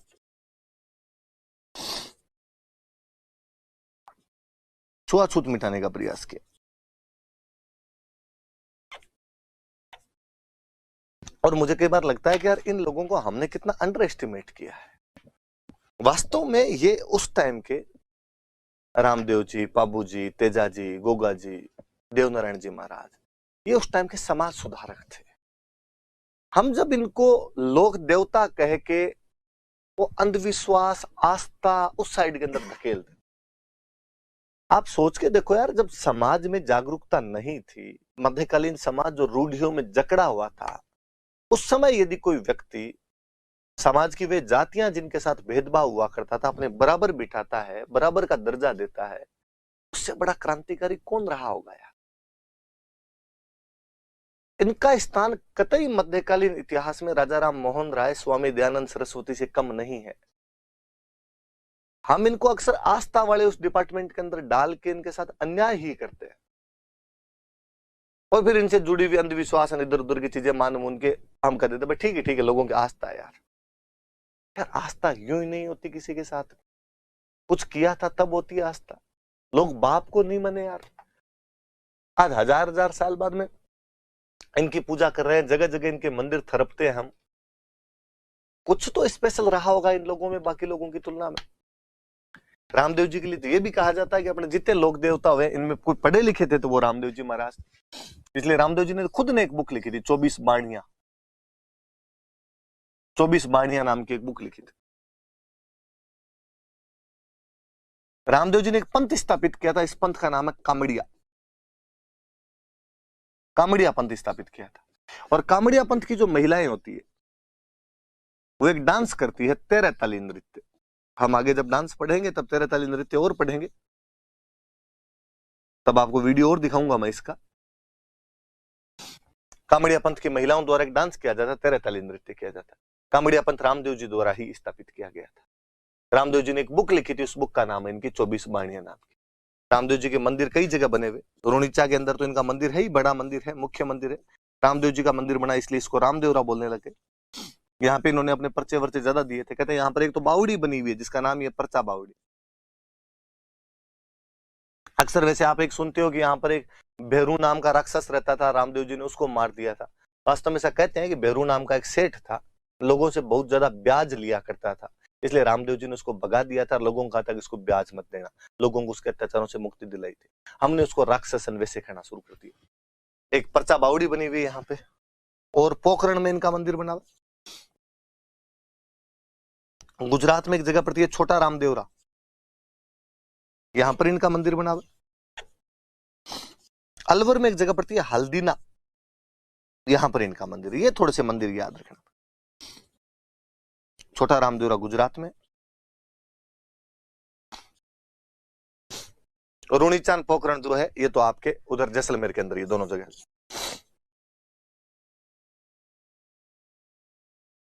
हल्दीना याद रखना अलवर के अंदर है, छोटा रामदेवरा है वो आपके गुजरात के अंदर। ये थोड़ी सी बातें याद रहे रामदेव जी के बारे में। मैं वापस उन 4 चीजों पे आता हूं शुरुआत वाली। मैंने लिखा है कि इनके घोड़े को लीलो कहते हैं, इनके झंडे को नेजा कहते हैं, इनके जागरण को जम्मो कहते हैं, इनके मेघवाल भक्तों को रिक्शा कहा जाता है। हालांकि इन चारों बातों को मैं खुद रिजेक्ट करता हूं और मैं कहता हूं ऐसा कुछ भी नहीं होता, ऐसा नहीं कहते हैं। ये आरपीसी का फैलाया हुआ एक बतंगड़ है, कई सालों से हमें रटवाया जा रहा है। हम मूर्खों की तरह इनको रटते हैं और चूंकि क्वेश्चन आता है इसलिए याद करने पड़ते हैं। राजस्थान में किसी भी घोड़े को लीलो ही बोलते थे। मैं कहता हूं घोड़ा हो तो लीलो और घोड़ी हो तो लीलन। तो तेजाजी महाराज की घोड़ी थी तो हमने उसको लीलन कह दिया, रामदेव जी घोड़ा था तो हमने इसको लीलो कह दिया। और यदि छोटी क्लासों में कभी गीत गाया हो तो लीला घोड़ा रो असवार मारो मेवाड़ी सरदार राणा सुन तो जाई जे रे। राणा के घोड़े का नाम तो चेतक था, हम सब जानते हैं, पर फिर भी हमने गीत में लीला घोड़ा रो असवार का है, उसके घोड़े को भी तो हम तो लीलो ही कह रहे। और बताओ, लीला रंग पश्चिमी राजस्थान में हरे रंग को कहते हैं। ग्रीन, ग्रीन जो कलर होता है, जो बोर्ड वाला कलर है, ग्रीन कलर को लीला रंग कहते हैं। अक्सर सावन के महीने में जब हरी भरी घास फूस उग जाती है तो गांव में कहते हैं हमें लीलो हो गए, पशुओं के लिए चारा हो गया, लीला हो गया, हरा हो गया, अब पशु नहीं धारेंगे। याद करना, जब छोटे थे तो सावन के महीने में एक हरे रंग का कीट पतंगा आया करता था, इतना बड़ा, और बच्चे उसके पीछे भागते थे कि रामदेव जी रो घोड़ो आयो, रामदेव जी रो घोड़ो आयो। वो हरे हरे रंग का हुआ करता था, लीला हुआ करता था। झंडे का पर्यायवाची ही नेजा होता है। अमेरिका का झंडा भी नेजा है, इंग्लैंड का झंडा भी नेजा है, भारत का झंडा भी नेजा है, तेजाजी महाराज का झंडा भी नेजा है, रामदेव जी महाराज का झंडा भी नेजा है। ये आरपीसी वालों ने पूछ पूछ के हिट कर दी। रामदेव जी के झंडे को क्या कहते हैं? नेजा। और कुछ नहीं, झंडे का मतलब ही नेजा होता है। मुझे तो याद आता है कि मल्लीनाथ जी के बेटे थे जगमाल, मैंने पढ़ाया था कभी आपको, जो गिंदोली को उठा के लेके आ जाता है, गणगौर पे गिंदोली के गीत गाते हैं। उसकी एक बार कोई गुजरात के राजा के साथ लड़ाई हुई, एक कोई भूत उसका दोस्त था, और उस भूत ने उसको कह रखा था कि जगमाल जब भी जरूरत पड़े तो मुझे याद कर लेना। तेज सिंह नाम करके भूत हुआ करता था। और उस दिन जगमाल ने तेज सिंह याद किया कि तेज सिंह आज आ यार। भूत अपनी टोली साथ में लेके आया। जगमाल को कहा क्या करना है? जगमाल ने कहा सारे मेरे रूप के अंदर लड़ो, और जिसकी तलवार मारो उसको तो ये ले जगमाल की, ये ले जगमाल के हाथ की। और वही सेना को मारना शुरू किया, उन भूतों ने भगा दिया। ऐसी कहानी है अपने कि जब वो सारे सैनिक भाग के गए गुजरात वाले, तो उनकी घरवालों ने पूछा, बुरी तरीके से घायल होके गए, घरवालों ने पूछा भाई रे कहां मार खा के आए? तो कहा जगमाल ने मारा। दूसरे ने कहा जगमाल ने मारा, तीसरे ने कहा जगमाल ने मारा, चौथे ने कहा जगमाल ने मारा। तो दुआ है कि पग पग नेजा फाड़िया, पग पग फाड़ी ढाल, कि जगह जगह गुजरात वालों के झंडे पड़े हुए थे। नेजा मतलब झंडा। पग पग नेजा फाड़िया, पग पग फाड़ी ढाल, कि जगह जगह ढालें पड़ी हुई थी सैनिकों की, जगह जगह उनके झंडे पड़े हुए थे। बीबी पूछे खान स्यूं जग किता जगमाल, बीवियां अपने खान से पूछ रही है कि जग में कितने जगमाल है जो सारे के सारे जगमाल से मार खा के आए हो। इसका मतलब नेजा का मतलब होता तो झंडा ही है, पर आरपीसी ने एक झंडा और उठाया कि नहीं, नेजा रामदेव जी वाला झंडा है। हम मूर्खों की तरह याद करेंगे, करना भाई 2 नंबर का सवाल है। जागरण को जमो। मैं छोटा था, गांव के अंदर अक्सर जब भी कभी बाहर खेलते रहते, कोई गांव का बुजुर्ग आदमी या कोई युवा भी कई बार आते पूछते पापा कहां तुम्हारे? पापा तो स्कूल गए हुए हैं। टीचर है पापा तो स्कूल गए हुए हैं, मार्केट गए हुए हैं, फुटबॉल खेलने चले, वॉलीबॉल खेलने चले, गांव में वॉलीबॉल खेलते थे। अच्छा कोई बात, ये इलायची ले ले। क्या करूं इलायची का? तो ये इलायची है ना तेरे पापा को दे देना, और तेरे पापा का नाम मारे जम्मो है। इलायची मतलब निमंत्रण है, आपको आना है। किस चीज का निमंत्रण है? तो जम्मो का निमंत्रण है। जम्मो मतलब रात को जाग के हम भजन करेंगे। किसके? तेजा जीरो है, जम्बो जीरो है, करणी माता रो है। रात को जाग के जो भी भजन किए जाते हैं वो सब जम्मो ही होते हैं, सबको जम्मो ही कहते हैं। दशनाथ जी महाराज के जम्मो ही लगे, जम्बो जी महाराज के जम्मो लगे, तेजा जी महाराज का जम्मो लगे, और ये रामदेव जी महाराज के जम्मो लगे। भगवान जाने आरपीसी वालों को कब बुद्धि आएगी, और उन्होंने हिट कर रखा है इतने सालों से कि रामदेव जी के जागरण को जम्मो कहा जाता है। अपने भी याद करना। और मैंने बताया कि जैसे पाबू जी के जो पुजारी होते हैं भील जाति के लोग होते हैं, वैसे रामदेव जी के पुजारी मेघवाल जाति के लोग होते हैं। आरपीसी ने फिर हिट किया कि मेघवाल भक्तों को रिख्या कहा जाता है। उनके जो मेघवाल डिसाइपल्स, मेघवाल फॉलोवर्स जो होते हैं उनको रिख्या कहते हैं। रिख्या का नॉर्मल मतलब है ऋषि, संत टाइप का कोई आदमी होता है उसको अपने रिख्या ही कहा करते थे। और इसमें तो मुझे राजस्थानी का एक और बहुत अच्छा दुआ याद आता है। राजस्थानी का एक दुआ है कि दिधा निज गुण देवता, दिधा मतलब दिए, निज गुण मतलब अपने गुण, देवता मतलब देवताओं ने अपने गुण दिए, रिख्या दी आशीष। रिख्या मतलब ऋषि, ऋषियों ने अपना आशीष दिया, देवताओं ने अपने गुण दिए। किसको? कब? सिरजी जिणधन मरुधरा, कि जब इस मरुधरा का सृजन किया गया, राजस्थान का सृजन किया गया, तब देवताओं ने अपने गुण दिए, ऋषियों ने अपना सारा आशीर्वाद इस धरती को दिया। सोनी नायो शीश, सोनी मतलब धरती। उस दिन धरती ने भी अपना शीश झुकाया कि मेरा सबसे अच्छा टुकड़ा आज सृजित किया गया है। कि जब मरुधरा बनाई गई थी तब धरती ने अपना सिर झुकाया था, देवताओं ने अपने सारे गुण दे दिए थे, और रिख्या दिया आशीष, ऋषियों ने अपना आशीर्वाद दिया था। रिख्या का मतलब तो वहां पर ऋषि है, वहां पे तो मेघवाल भक्त नहीं है कहीं, और आरपीसी कहती है तो मान लिया जाए। इसका आगे वाला पार्ट दोएगा तो मुझे और अच्छा लगता है। क्या दीधा नहीं जो देवता, देवताओं ने जो नहीं दिए, लुंठापन ही लीन, वो हमने जबरदस्ती छीन लिए, लुंठेपने से ले लिए। देवताओं ने कुछ तो दे दिए, कुछ गुण खा गए, दिए नहीं उन्होंने, हमने जबरदस्ती छीने उनसे। दोहरे सारे गुण हम रखेंगे। दीधा नहीं जो देवतान लुंठापन ही लीन, इंदर भाग्यो आंतरे, आंतरे मतलब दूर, इंदर हमसे डर के दूर भाग गया देवताओं का राजा। अब लग बरखाहीन, अब तक हमारे बरसात नहीं करता है, दूर भाग गया वो हमारे डर से, क्योंकि हमने जबरदस्ती की थी गुण छीनने के लिए उससे। ऋखिया का मतलब यार साधारण ऋषि होता है, पर आरपीएस ने हिट कर रखा है तो अपने भी मान लिया जाए। इनके मेघवाल भक्तों को क्या कहा जाता है? ऋखिया कहा जाता है। दो बड़े लोक देवता थे इतने। गोगा जी पढ़ रहे हैं हम, नाम लिखा हुआ था वहां पे गोगा जी चौहान।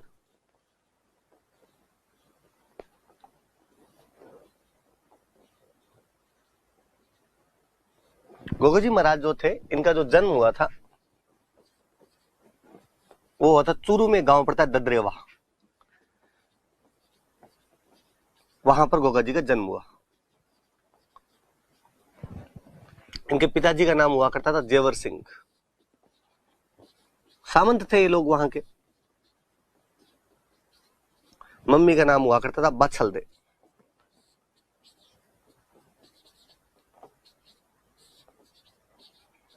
दो तीन जानकारी याद रखना भाई, कि जन्म तो कहां पर हुआ था? ददरेवा चूरू में। पिताजी का नाम था जेवर सिंह और मम्मी का नाम क्या था? बाछलदे था। मुझे याद है किसी एक एग्जाम में पूछा हुआ था कि जेवर सिंह और बाछलदे कौन से लोक देवता के माता पिता का नाम था, तो गोगा जी महाराज के माता पिता का नाम था। ऐसा कहा जाता है कि गोगा जी ने महमूद गजनवी के खिलाफ युद्ध किया था। महमूद गजनवी जब 1000 ईस्वी के आसपास में भारत पर कई अटैक करता है, उस दौरान एक अटैक जब वो पंजाब वाले रास्ते से हनुमानगढ़ की तरफ से होकर निकल रहा था, इस तरफ से अपने राजस्थान से होकर निकल रहा था, तब कहते हैं बीच में गोगा जी उससे युद्ध करते हैं। जब वो गोगा जी को युद्ध करते हुए देखता है तो वो महमूद गजनवी कहता है कि यार ये आदमी तो जाहिर पीर लगता है। क्या लगता है? जाहिर पीर लगता है। अरबी भाषा का शब्द है जिसमें जाहिर का मतलब है साक्षात, पीर का मतलब देवता। कि ये व्यक्ति तो साक्षात देवता के समान लगता है, जाहिर पीर के समान लगता है। जैसे अपन कई बार बोलते हैं ये बात जाहिर तौर पे सही है, मतलब ये बात साक्षात सही है एकदम, इसमें कोई रौला रप्पे वाली बात नहीं है। पीर का मतलब मैंने बताया था कि आप हिंदुओं में जिसको देवता कहते हो, मुसलमानों में उसी को आप क्या कह लो? पीर कह लो।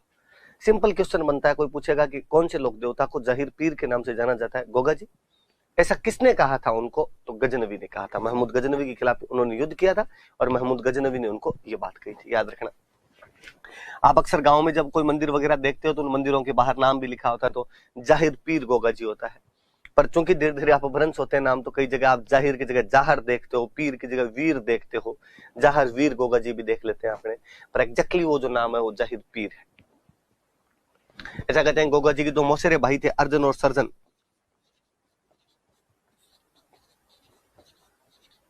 ये दोनों एक बार गायों की लूट के लिए आए हुए थे। गोगा जी के गांव से गायें लूट के लेके जा रहे थे लोग, और गोगा जी अपने मौसेरे भाइयों के खिलाफ ही लड़ते हैं, गायों की रक्षा के लिए लड़ते हैं। जिस प्रकार बाबू जी लड़े थे उसी प्रकार गोगा जी लड़ते हैं, और गायों की रक्षा के लिए युद्ध में लड़ते हुए शहीद हो जाते हैं। तो अर्जुन और सर्जन के खिलाफ लड़े थे, ये उनके मौसेरे भाई थे अर्जुन और सर्जन। किस लिए लड़े? तो गायों की रक्षा के लिए, फॉर प्रोटेक्शन ऑफ काउज। गायों की रक्षा के लिए लड़े थे और लड़ते हुए उस गांव के अंदर शहीद हो गए थे। नॉर्मल सी बातें कि इनके जन्म ददरेवा में हुआ, पापा का नाम जेवर सिंह था, मम्मी का नाम बाछलदे था। महमूद गजनवी के खिलाफ युद्ध किया तो गजनवी ने इनको जाहिर पीर कहा था। अपने मौसेरे भाइयों अर्जुन सर्जन के खिलाफ गायों की रक्षा के लिए लड़ते हुए गोगा जी महाराज शहीद हो गए थे। ऐसा माना जाता है कि ददरेवा जो इनका जन्म हुआ था, उस युद्ध के दौरान जब वो अर्जुन सर्जन के खिलाफ लड़ रहे थे तो यहाँ उनका सिर कट के गिर गया था, इसलिए यहाँ पे जो मंदिर बना हुआ उसको शीर्ष मेड़ी कहते हैं। शीर्ष मेड़ी कहा जाता है। और हनुमानगढ़ में एक जगह पड़ता है गोगा मेड़ी। आपको याद आना चाहिए कि मैंने आपको जब त्योहार और मेले पढ़ाए थे तब मैंने बताया था कि भाद्रपद कृष्ण नवमी को गोगा नवमी होती है, जब ददरेवा चूरू और गोगा मेड़ी हनुमानगढ़ के अंदर मेले लगते हैं। एग्जैक्टली वही कहते हैं। उनका सिर कट के गिर गया था ददरेवा में, बाकी वाला धड़ नीचे का शरीर कट के गिरा था गोगा मेड़ी के अंदर गिरा था। तो धड़ मेड़ी बनी हुई है गोगा मेड़ी। मेड़ी का मतलब तो मंदिर है, जहां सिर गिरा वहां पे शीर्ष मेड़ी, जहां पे धड़ गिरा वहां पे धड़ मेड़ी, पर वो धड़ से धीरे धीरे नाम पड़ गया धुर, तो धुर मेड़ी कहते हैं। ऐसे कहा जाता है कि एक जालोर में एक जगह पड़ती है खिलेरियों की ढाणी,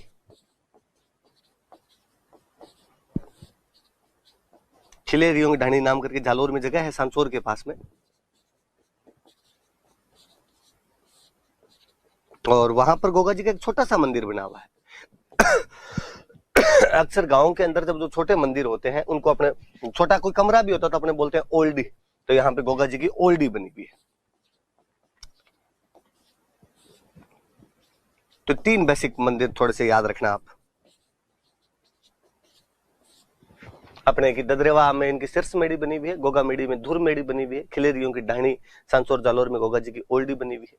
हम गोगा जी क्यों मानते हैं, तो हम इनको सर्परक्षक देवता के रूप में पूछते हैं भाई, कि यदि गांव में सांप किसी को खा जाता है तो किसकी पूजा की जाए, तो कि गोगो जी महाराज की पूजा की जाए। तो सर्परक्षक देवता है।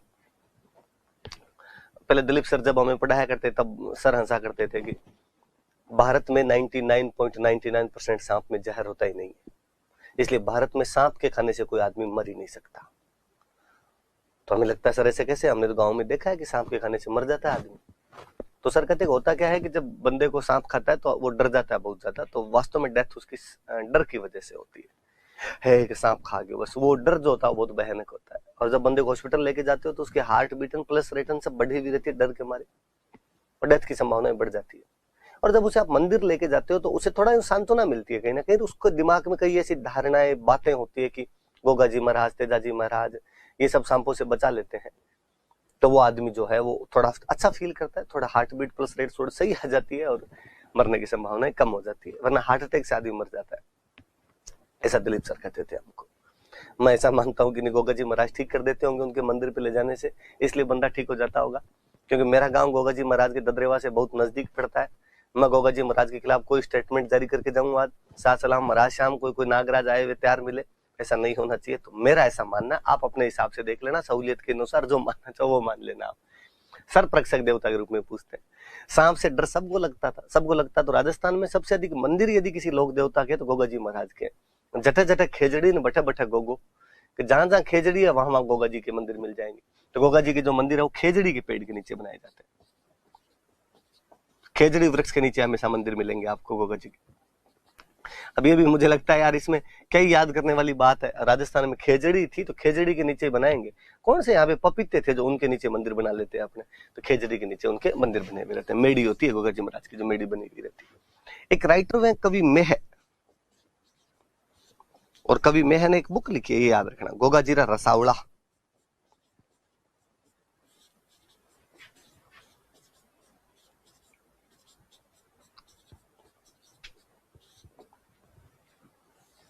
गोगा जीरा रसावला नाम की एक बुक लिखी है। बुक लिखने वाले कौन हुए, तो बुक लिखने वाले का नाम है कवि मेह। कवि मेह ने ये बुक लिखी।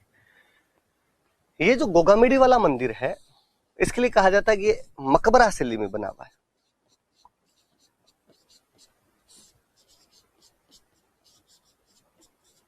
मकबरा शैली के अंदर बना, ऐसे बना हुआ जिस प्रकार कोई मकबरा बना हुआ होता है। और इसके अंदर एक शब्द लिखा हुआ है बिस्मिल्लाह, अरबी शब्द है बिस्मिल्लाह, वो शब्द लिखा हुआ है इसमें। नॉर्मली बिस्मिल्लाह का मतलब होता है श्री गणेश करना, शुरू करना किसी भी काम को, लो बिस्मिल्लाह करो इस चीज को। तो जो हिंदू श्री गणेश लिखते हैं उस रूप में किसी ने बिस्मिल्लाह लिख दिया होगा, मकबरा शैली में बना हुआ है। हालांकि मैंने एक बात आपको बताई थी कि पीर वे लोक देवता है अपने जिनको हिंदू और मुस्लिम दोनों मानते हैं। तो स्वाभाविक सी बात है कि मुस्लिम यहाँ पर भी जाते होंगे, कोई मुस्लिम भक्त ने मकबरा शैली के अंदर ये मंदिर बनवा दिया होगा, इसमें बिस्मिल्लाह लिखवा दिया होगा, तो कोई बड़ी बात भी नहीं। फिर गोगा जी महाराज की मैंने एक बार आपको बातें बताई भी थी कि गोगा जी महाराज की पीढ़ी के अंदर एक हुए थे करम सिंह जी चौहान, और करम सिंह जी चौहान बाद में इस्लाम स्वीकार कर लेते हैं, जिनके वंशज कायम खानी मुसलमान है। मैं शायद जब चौहान पढ़ा रहा था तब मैंने बताया भी था कि फतेहपुर कायम खानियों का बड़ा ठिकाना हुआ करता था, और फतेहपुर के नवाब साहब हुआ करते थे नियामत खान, जो कि कवि जान के नाम से कविताएं लिखा करते थे। उन्होंने कायम रासो नाम की बुक लिखी थी जिसमें वो चौहानों की उत्पत्ति ब्राह्मणों से बताते हैं। तब मैंने आपको कायम खानियों की और गोगा जी का संबंध अच्छे से और बताया था, और मैंने कई बातें भी बताई थी आपको कि भाई जो कायम खानी मुस्लिम है वो गोगा जी के ही वंशज हैं। तो उनका जाना स्वाभाविक सी बात है कि वो तो वहां पर जाएंगे, वो क्यों नहीं जाएंगे, क्योंकि वहां तो धर्म की बात, देवता की बात, ये सब परे है। कायम खानियों के लिए गोगा जी उनके दादाजी है, और जीनियोलॉजी डायरेक्टली उस डिसेंडेंट है वो उनके, तो उनका जाना स्वाभाविक सी बात है। वो कोई मंदिर नहीं जा रहे शायद, वो शायद कोई धार्मिक स्थान पर नहीं जा रहे, वो अपने किसी एक पूर्वज की जो जगह है उस जगह पे जा रहे हैं। ऐसा हर कोई आदमी करता है, भले वो किसी विश्वास के अंदर विश्वास रखता हो। तो गोगा जी के भी खूब सारे मुस्लिम जाते हैं, बेसिकली जो कायम खानी मुस्लिम है वो खूब बड़े तौर पर जाते हैं। तो मकबरा शैली में बना हुआ और उसमें क्या लिखा हुआ है, बिस्मिल्लाह लिखा हुआ। मैंने शायद उस वीडियो में भी बात बताई थी आपको कि कायम खानियों की जो कल्चर भी मिलेगी तो वो आपको हिंदुओं के बहुत ज्यादा नजदीक कल्चर मिलती है। अभी तक भी जो दुल्हा होता है वो केसरिया साफा बांध के एकदम शादी करने के लिए जाता है। केसरिया साफा जो मतलब ये हिंदुत्व का प्रतीक टाइप से समझा जाता है वो, जबकि अक्सर हम देखते हैं कि मुस्लिम कम्युनिटी में सहरे बांधे जाते हैं, दूल्हे का सेहरा सुहाना लगता है वो टाइप वाला, पर वो केसरिया साफा बांध के जाएंगे, वैसे तोरण वगैरह मारेंगे, बाकी चीजें भी जो भात मामेरा चाक भात, हालांकि वो पूरे राजस्थान में सब धर्मों में एक जैसी है, पर कायम खानियों की तो बहुत ज्यादा हिंदुओं के नजदीक है। मैंने शायद उस वीडियो में और बताया होगा, जहां तक मुझे याद है मैंने बात बताई थी कि आज भी नाम भी वैसे मिल जाते हैं एकदम, भंवरू खां, कालू खां, राजू खां, नाम वैसे मिल जाते हैं। 2014-15 की बात है, मैं एक बैच के अंदर पढ़ा रहा था और मैंने बताई ये बात कि कायम खानी मुस्लिम गोगा जी के वंशज हैं और उनके नाम आज भी हिंदू नाम जैसे मिल जाते हैं एकदम। नाम कालू खां, राजू खां, भंवरू खां होते हैं। एक बच्ची खड़ी हुई और उस बच्ची ने कहा कि सर कालू खां, भंवरू खां, राजू खां, आप थोड़े आगे चले गए सर। मैं कायम खानी मुस्लिम हूँ, मेरे दादाजी का नाम ठाकुर लक्ष्मण सिंह चौहान है। अभी तक नाम तो सर प्योर ही वैसे पड़े एकदम। तो मुझे लगा कि यार ये तो और भी अपने को तो जानकारी नहीं थी, बच्ची ने आज अच्छी जानकारी दी है तो, और इस वजह से थोड़ा ज्यादा है। मैं ये बात थोड़ी आपको इसलिए बता रहा था कि मैं मेरे एक सेंटेंस को कॉन्ट्राडिक्ट करूंगा यहाँ पे। मैं जब शुरू कर रहा था तो मैंने कहा था कि पीर वे लोक देवता है जिनको हिंदू और मुस्लिम दोनों मानते हैं, यकीनन वो ही लोक देवता है जिनको हिंदू और मुस्लिम दोनों मानते हैं। और पीर का मतलब ही है कि वहां पे मुस्लिम भी जाते हैं, इसीलिए उनका नाम पीर पड़ा है। पंच पीर वाली अवधारणा यही है। पर आरपीसी जो ना करवाई वो है जी। मुझे याद है आरपीसी ने एक बार एक क्वेश्चन पूछा था, क्वेश्चन में पूछा कि इनमें से कौन से लोक देवता को मुस्लिम भी मानते हैं, और उसने पाबूजी, हड़बूजी, गोगाजी और मल्लीनाथ जी 4 ऑप्शन देके गोगाजी उत्तर मान लिया था। यदि अब उसको कोई देखे तो वो कहेगा यार पाबूजी हड़बूजी भी तो पंच पीरों में आते हैं, पंच पीरों को तो मुस्लिम मानते हैं। पर पेपर बनाने वाले ने दिमाग ज्यादा लगाया होगा और उसको लगा होगा यार गोगा मेडी वाला मंदिर तो मकबरा शैली में ही है, बिस्मिल्लाह लिखा हुआ है, मुस्लिम इतनी बड़ी संख्या में जाते हैं, कायम खानी इतना ज्यादा मानते हैं, तो उसने उस रूप में पूछ लिया। तो वो भी क्वेश्चन यदि कोई रिपीट कर दे तो आपके दिमाग में रहे। फिर आप कहोगे सर फिर पहले वाली बात हम क्यों माने, कभी अगला क्वेश्चन मेंस में पूछे कि पंच पीर क्या होते हैं तो बताना कि पीर वे लोग देवता है जिनके हिंदू और मुस्लिम समान रूप से पूजा करते हैं, तथा राजस्थान में ये 5 पीर है। तो मैं इसलिए दोनों बात बता रहा था आपको, तो ध्यान रखना है सारी बातें। ये भाई गोगा जी महाराज की जितनी बातें थी मैंने आपको बता दी।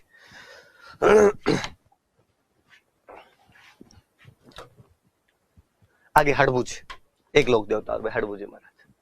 हड़बूजी के लिए कहा जाता है कि हड़बूजी रामदेव जी के मौसेरे भाई थे। जो रामदेव जी हम पढ़ रहे थे लास्ट क्लास में, उन रामदेव जी के मौसेरे भाई थे, कजन थे उनके। नागौर में गांव पड़ता है भुंडेल, वहां पर जन्म हुआ था।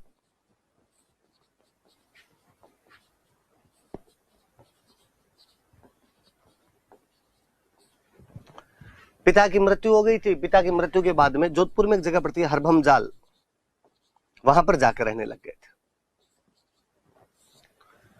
जन्म बुंडेल में हुआ था, पर पिता की मृत्यु के बाद हरभम जाल नाम की जगह पर जाकर रहने लगे, लोगों से कट गए थोड़े। रामदेव जी एक बार मिले, रामदेव जी ने कहा यार जीवन मृत्यु ये सब भगवान के हाथ में है, तुम और मैं डिसाइड नहीं करते हैं, इसलिए किसी प्रियजन का जाना स्वाभाविक तौर पे दुख देता है, पर इस प्रकार आप जीवन से कट भी नहीं सकते हो। तुम्हें बाहर निकलना चाहिए, लोगों में मिलना चाहिए, जुलना चाहिए, परोपकार के काम करने चाहिए। हड़बूजी ने भी पूछा होगा कि यार कैसे करूं, इन चीजों की मुझे जानकारी नहीं है। रामदेव जी ने कहा भाई मैंने तो कोचिंग ली थी बालीनाथ जी के पास में, तुम भी कोचिंग ले लो। तो इनके गुरु जी भी बालीनाथ जी थे, संत बन गए, लोगों के बीच में जाने लग गए। हड़बूजी भविष्य वक्ता थे, फॉर्चून टेलर, एस्ट्रोलॉजर, लोगों को हाथ देख के भविष्य बताया करते थे। उन्हीं दिनों मेवाड़ में रणमल को मार दिया गया था। मैं चाहूंगा कि आप एग्जैक्टली वहीं पहुंच जाए जहां मैं पहुंचाना चाहता हूं आप उस कहानी में। भारमली की सहायता से रणमल राठौड़ मेवाड़ में मार दिया गया। उसका बेटा जोधा वहां से अपने भाइयों बंधुओं के साथ भागकर बीकानेर के पास काहुनी नामक गांव में शरण लेता है। 1438 के आसपास की बातें हैं। 15 साल हो जाते हैं जोधा को। मंडोर वापस लेना चाहता है, जो कि राठौड़ों की राजधानी है, पर मंडोर नहीं मिल रहा है उसको। किसी ने जोधा को सलाह दी कि हड़बुजी महाराज वहीं रहते हैं तुम्हारे, क्यों ना हड़बुजी से जाके पूछा जाए। जोधा जी हड़बुजी से मिले जाके। हड़बुजी ने उनको कहा कि चिंता मत करो, लड़ो इस बार मंडोर लड़ो, इस बार तुम मंडोर जीत लोगे और ये मेरी कटार लेके जाओ। तुम कहते हैं जोधा उस युद्ध में हड़बुजी की कटार लेके गया, उस युद्ध को जीत लेता है, मंडोर पर कब्जा कर लेता है। हम देखते हैं कि उसके बाद आमल बावल की संधि होती है और कुंभा कह देता है कि हाँ ठीक है, मंडोर जोधा के पास रहने दिया जाए। तो कोई पूछे कि जोधा को मंडोर जीतने का आशीर्वाद किसने दिया था, तो हड़बुजी ने दिया था। क्या भेंट की थी, तो कटार भेंट की थी। दोनों बात याद रहे। जोधा को मंडोर जीतने का आशीर्वाद दिया, मंडोर जीत का आशीर्वाद दिया,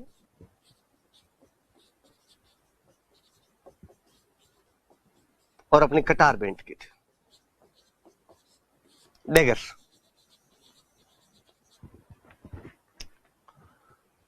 जोधा को अच्छा लगा, जोधा मंडोर जीता। मंडोर जीतने के बाद जोधा ने हड़बुजी महाराज को बुलाया और हड़बुजी महाराज को बुलाकर जोधपुर में एक गांव दे दिया, बेंगटी। हड़बुजी महाराज यहाँ बेंगटी के अंदर जाके रहने लग गए। यहाँ पे कहते हैं हड़बुजी संत टाइप के आदमी थे, गायों की सेवा करते, बूढ़ी और विकलांग गायें जिनको उनके घर वाले निकाल देते। एक बैलगाड़ी ले ली उन्होंने, गांव गांव में घूमते, गांव में चारा लेके आ जाते, हरा चारा लेके आ जाते, उन गायों को खिला दिया करते थे। यहाँ बेंगटी में गायों की सेवा करते थे।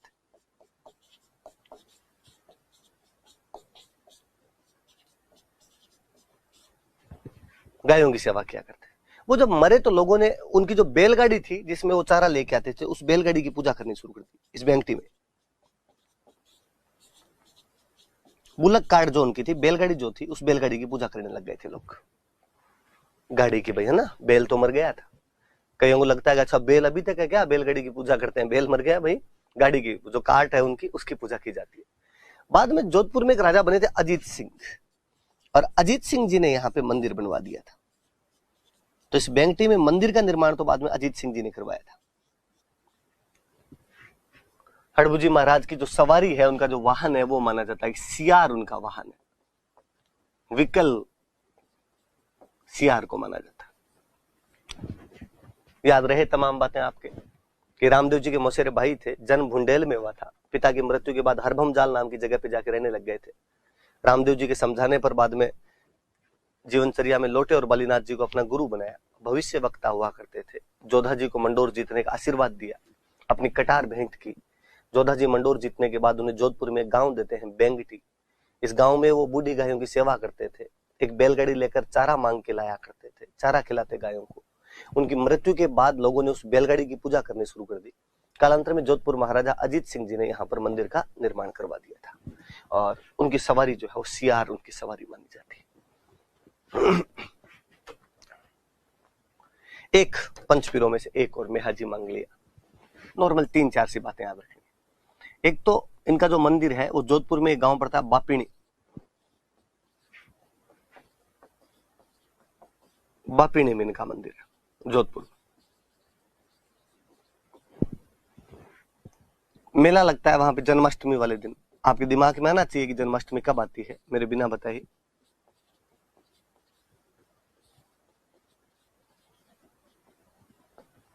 कृष्ण जन्माष्टमी को मेला लगता है इनका। इनके घोड़े को किरीड़ काबरा कहते हैं।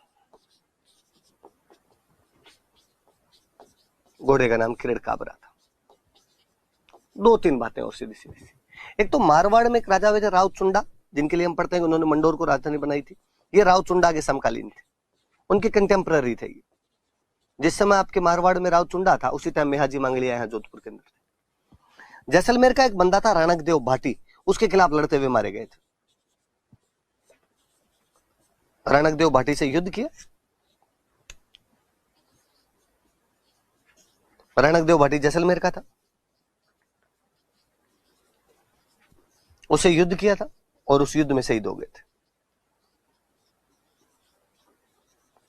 ऐसा माना जाता है कि उनके जो भोपा जी होते हैं, भोपा जी मतलब पुजारी, उनकी वंशवृद्धि नहीं होती, उनके बेटा नहीं होता है। वो हमेशा गोद लेके अपनी पीढ़ी को आगे बढ़ाते हैं, कि इनके भोपों की वंशवृद्धि नहीं होती।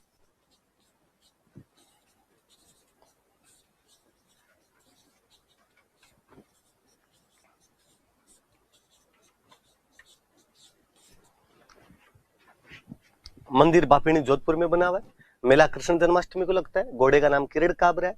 जोधपुर के राव चुंडा के समकालीन थे। रणकदेव भाटी जैसलमेर के खिलाफ युद्ध करते हुए लड़ते हुए मारे गए थे और इनके भोपों की वंशवृद्धि नहीं थी। ये पंचपीर जो 5 पीर जो है वो हमने पढ़ लिए। आगे बढ़ते हैं हम इसके बाद। पश्चिमी राजस्थान के एक बड़े लोक देवता तेजाजी महाराज, फोटो देख लीजिए, मैं आगे बात बताता हूँ फिर तेजाजी महाराज की आपको।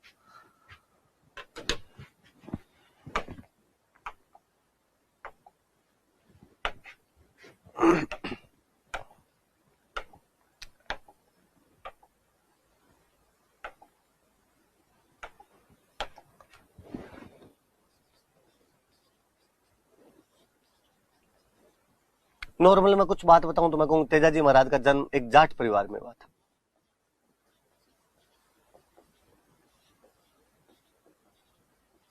तो आप पूछो इसका जन्म हुआ कहां, पहले ये तो बताओ। तो नागौर के अंदर एक गांव पड़ता है खरनाल, वहां पर तेजाजी महाराज का जन्म हुआ था। खरनाल नागौर में। पिताजी का नाम था ताहड़ जी, मम्मी का नाम था रामकुमारी,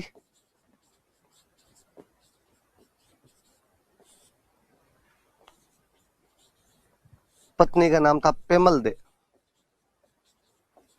और ये जो पेमल दे थे ये अजमेर में गांव पड़ता है पनेर, वहां के रहने वाले थे। घोड़ी की बात एक दिन में पहले डिस्कस कर चुका था आपको कि राजस्थान में घोड़ों को लीला ही बोलते थे। तो रामदेव जी का घोड़ा था लीलोर, तेजाजी महाराज की घोड़ी थी तो इसको बोलते थे लीलन। इनके जो पुजारी जी होते हैं, जो भोपा जी होते हैं, उनको बोलते हैं घोड़ला।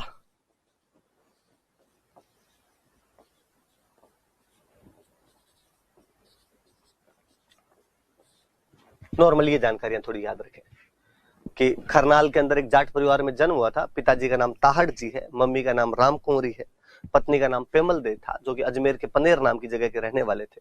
इनकी घोड़ी को लीलन कहा जाता है और पुजारी या जो भोपा होता है उसको क्या कहते हैं, घोड़ला कहते हैं। ऐसी कहानी है कि भाई तेजाजी महाराज किसान परिवार से बिलोंग करते थे। गांव में ज्यादातर किसान ही होते हैं सारे। पहले जब खेती का सारा काम हाथों से किया जाता था, हल वगैरह जोते जाते थे, खेती बड़ी दुष्कर हुआ करती थी। अब तो फिर भी थोड़ा मशीनीकरण होने से चीजें सरल हो पाई है। इस पश्चिमी राजस्थान में पहले इस तपती दोपहरी के अंदर हल चलाना अपने आप में बड़ा दुष्कर कार्य था। तो व्यक्ति उससे बचने के लिए सुबह जल्दी जल्दी जाया करता था ताकि गर्मी में उसको थोड़ा कम काम करना पड़े। सुबह जल्दी उठ के काम कर ले, थोड़ा शाम के टाइम काम कर ले, तो दोपहर के अंदर थोड़ा रेस्ट हो जाए, तपती से बच जाए। सुबह 4 बजे उठ के हड़ोतियां करने के लिए चले जाया करते थे, हल जोतने के लिए चले जाया करते। अब 4 बजे उठ के जाओगे तो खाना कैसे खाओगे? नहीं तो सुबह खाना भाई कौन सुबह खिलाए। तो गांव में अभी तक पिछले कई सालों तक ये रिवाज हुआ करता था कि पुरुष चला जाता खेत का काम करने के लिए, महिलाएं पीछे से खाना लेके जाया करते, या कोई टाबर खाना लेके जाया करते और बोलते बातो है, बाता लेके आए। कहते तेजाजी महाराज का शादी तो हो रखी थी पेमल दे के साथ पनेर में, पर मुकलावा नहीं हुआ था अभी तक। मुकलावा या गोना जिसको अपने बोलते हैं। गांव में अक्सर बाल विवाह तो कर दिए जाते हैं पर लड़की को भेजते नहीं है जब तक वो शाणी नहीं हो जाए। मुकलावा बाद में किया जाता है उसका। तो तेजाजी महाराज का तब तक मुकलावा हुआ नहीं था। तेजाजी महाराज एक दिन खेत गए हुए और हल चला रहे थे। उनकी भाभी हमेशा खाना लेके जाया करते थे। उस दिन भाभी जी थोड़े लेट हो गए। आप सोच के देखिए, इस गर्मी के अंदर कोई हल जैसा काम करे, हल चलाना अपने आप में यार बड़ा कठिन कार्य था। और टाइम पे खाना नहीं मिले तो आंतड़ियां जवाब दे जाए यार अंदर से। तो तेजाजी महाराज खाना लेट पहुंचा, भाभी जी लेट पहुंचे। मान लो इसे 11 बजे खाना होता है तो 2 बजे पहुंचे भाभी जी। तो तेजाजी महाराज ने कह दिया उनको, भाभी जी कम से कम खाना तो टाइम पे ले आया करो, आपको नहीं दिखता कि आदमी सुबह से लगा हुआ है।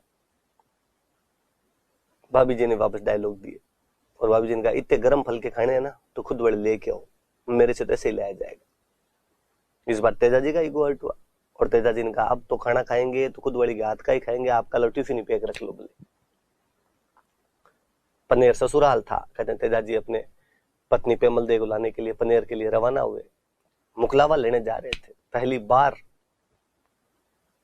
अपने ससुराल जा रहे थे तैयार होके, तो बाकायदा शेरवानी पहनी हुई, सिर पे कलंगे साफे, तुर्रे एंटीने सब लगाए हुए, मोड़ बांधे हुए, हाथ में तलवार भला सब लिए हुए, हथियार लेके इसलिए जाया करते थे कि वापस जब महिला को लेकर आप साथ में आओगे तो महिला के गहने पहने हुए होते थे, और गहने पहने हुए तो लूटपाट का डर रहा करता था, इसलिए अक्सर हथियार साथ में लेके जाया करते कि बीच में ऐसी कोई स्थिति आ जाए तो संभालने की जरूरत तो पड़े। कहते तेजाजी महाराज जब जा रहे थे तो रास्ते में गांव आता है सुरसुरा, सुरसुरा नाम का गांव था, और वहां पर एक महिला हुआ करती थी लाछा, गुर्जर जाति की एक महिला हुआ करती थी लाछा। उनकी गायों को मेर लूट के ले गए थे, अकेली महिला बेचारी कुछ कर नहीं पाई उनके खिलाफ, और मेर गायों को लूट के ले। गायों की लूटपाट पहले आम हुआ करती थी, गायों को बचाना भी उतना ही आम बात हुआ करती थी। उसने जब देखा कि एक जेंटलमैन सूट बूट धारी एकदम हाथ में तलवार भाला लिए साफा बांधे हुए घोड़े पे सवार होकर जा रहा है, वो तेजाजी महाराज को रोकती है और उनको कहती है कि मेरी गायों की रक्षा करो, आप मेरे धर्म के भाई हो। कौन ले गया तुम्हारी गाय? तो मेर लूट के ले गए। किधर गए? तो इस तरफ गए हैं वो। तेजाजी महाराज कहते हैं उन लुटेरों का पीछा करने के लिए जाते हैं। जब रास्ते में तेजाजी महाराज जा रहे थे तो कहते हैं एक सांप जल रहा था। अक्सर ऐसा माना जाता है कि यदि सांप जल रहा हो तो उसको जलने दिया जाना चाहिए, बाहर नहीं निकालना चाहिए। और गांव में ऐसा कहते हैं कि सांप को मारने के बाद में यदि जला देते हैं तो ठीक रहता है, उस सांप को मोक्ष मिल जाती है, मुक्ति मिल जाती है, वरना सांप वापस जिंदा हो जाता है यदि उसे जलाया नहीं जाता है तो। और गांव की कहानियां और वैसे जो अक्सर आप फिल्मों में भी देखते हो कि सांप न केवल जिंदा हो जाता है बल्कि जिसने उसको मारा उसकी तस्वीर अपनी आंखों में उतार लेता है और जानी दुश्मन बन के बदले और लेता है बाद में।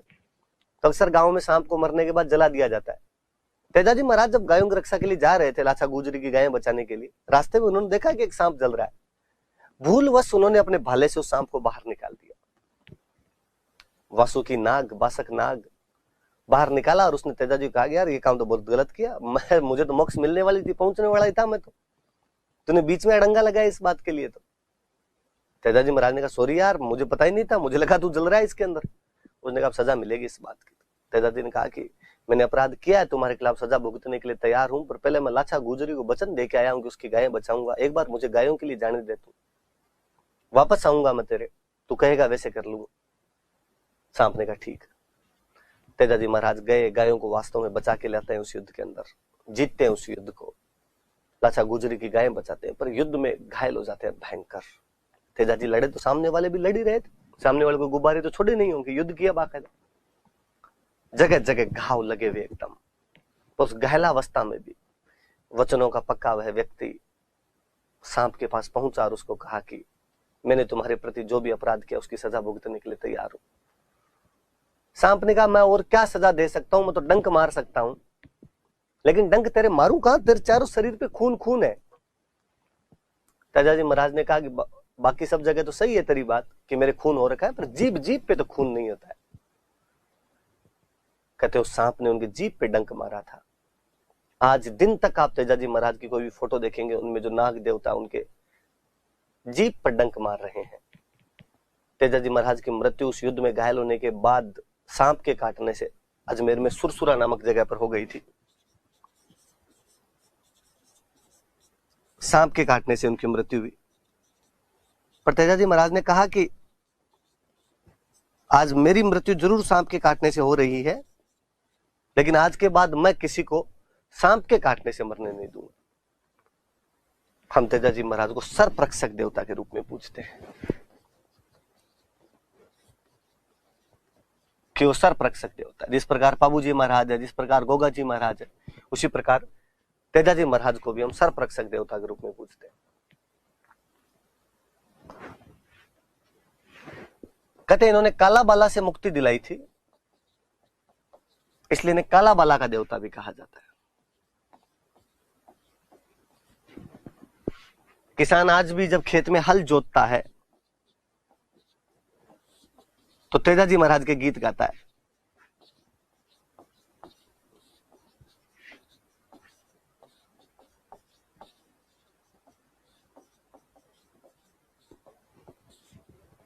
अब तो थोड़ा रिवाज कम हो गया, बाकी बाकायदा पहले जब हल जोता करते थे किसान जोर जोर से गाया करते थे।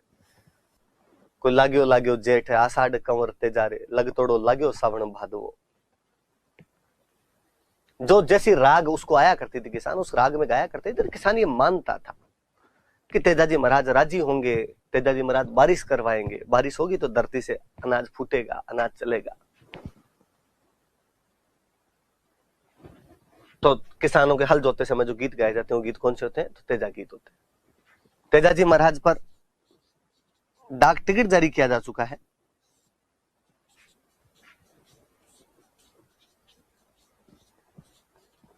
तेजाजी महाराज की जो घोड़ी है लीलन, उसके नाम से रेल सेवा चलती है अपने राजस्थान में, लीलन एक्सप्रेस। कोई पूछे कि भाई कौन से लोक देवता के घोड़ी के नाम पर रेल चलाई गई, तो तेजाजी महाराज के लीलन के नाम पर लीलन एक्सप्रेस चलाई गई। किताबें लिखी गई तेजाजी महाराज पर।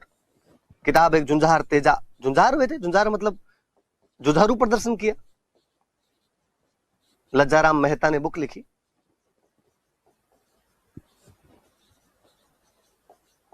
एक बुक है तेजाजी रा ब्यावला, जो बंशीधर शर्मा द्वारा लिखी गई।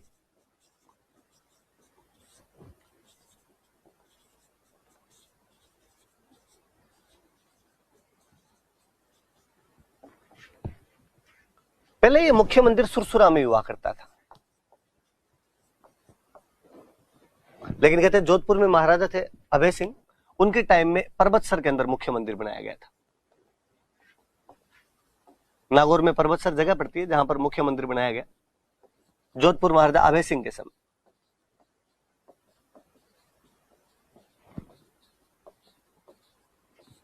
बाकी और खूब सारे मंदिर, सुरसुरा में मंदिर है ही। अजमेर में एक जगह और पड़ती है सेंदरिया, वहां मंदिर है। अजमेर में एक जगह और पड़ती है भावता, वहां मंदिर बना हुआ है। पनेर इनका ससुराल था तो यहां पर मंदिर है। सारे मंदिर अजमेर के। एक याद रखना, बूंदी में एक गांव है बासी दुगारी, यहां पर तेजाजी महाराज का मंदिर। वैसे तो दो गांव अलग अलग, बासी अलग और दुगारी अलग है, पर वो एक साथ बोलते हैं कई गांवों को। तो बासी दुगारी के अंदर भी इनका मंदिर बना है। ये तेजाजी महाराज की बात है। मुख्य मंदिर पर्वतसर में पहले जो सुरसुरा में हुआ करता था, इसके अलावा सुरसुरा में, सेंदरिया में, भावता में, पनेर जो अजमेर के स्थान है यहाँ पर मंदिर है। बासी दुगारी जो कि बूंदी में, यहाँ पर मंदिर बना। तेजाजी महाराज का जो गांव है खरनाल, वहां पर भी मंदिर है। पर खरनाल में तेजाजी महाराज का तो मंदिर है। तेजाजी महाराज की एक बहन थे बूंगरी माता, इन बूंगरी माता का भी मंदिर बना हुआ है। तो ये भी याद रखना है, तेजाजी महाराज की बहन कौन थे? तो बूंगरी माता थे। और कहते हैं अपने भाई की मृत्यु का समाचार सुन के इनकी भी मृत्यु हो गई थी, तो इन बूंगरी माता का भी यहाँ पर मंदिर बना हुआ है। ये तमाम बातें भी याद रखना। वापस देख लो आप एक बार। जाट परिवार में खरनाल के अंदर जन्म हुआ। पिताजी का नाम ताहड़ जी था, मम्मी का नाम राम कुंवरी था, पत्नी का नाम पेमल दे था, जो कि अजमेर पनेर के रहने वाले थे। घोड़ी का नाम लीलन था। इनकी पुजारी को घोड़ला कहते हैं। लाछा नामक गुर्जर महिला की गायों को बचाते हुए घायल हो गए थे। सुरसुरा नामक गांव में, जो कि अजमेर में सांप के काटने से मृत्यु हो गई थी, हम इनको सर्परक्षक देवता कहते हैं। काला बाला से मुक्ति दिलाई तो काला बाला का देवता कहते हैं। किसान हल जोतते समय खेत में तेजाजी महाराज के गीत गाता है। तेजाजी महाराज पे डाक टिकट जारी हो चुका है। सचिन पायलट सूचना प्रसारण मंत्री हुआ करते थे।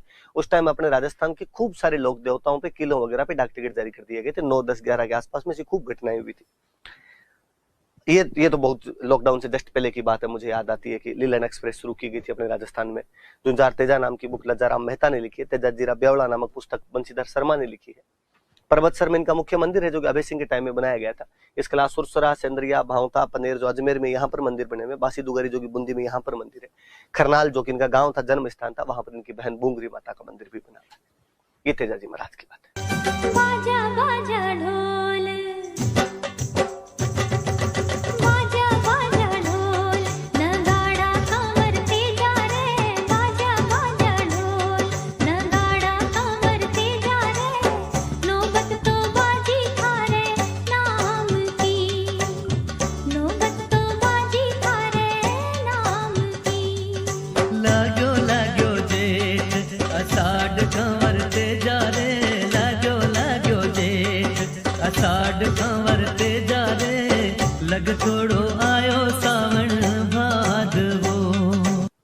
आगे देवनारायण जी महाराज देख लो आप थोड़ा सा, फिर अपने देवनारायण जी की बातें पढ़ते हैं।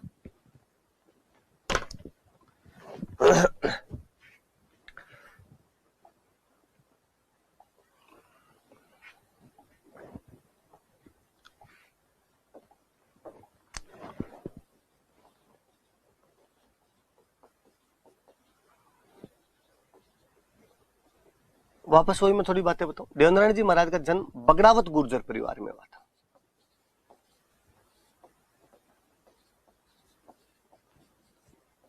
बगड़ावत गुर्जर परिवार में देवनारायण जी महाराज का जन्म हुआ था। हुआ कहां पे? भीलवाड़ा में एक जगह पड़ती आसींद,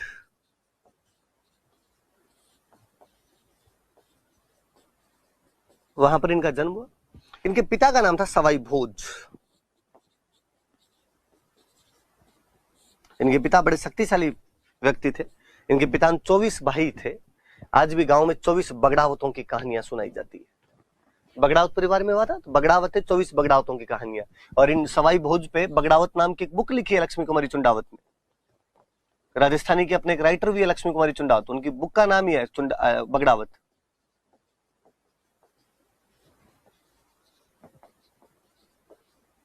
चौबीस बगड़ावतों की कहानियां गांव में बड़े यूं वीरतापूर्वक उनका बखान किया जाता है। इनकी जो मम्मी थी इनका नाम था सेठू।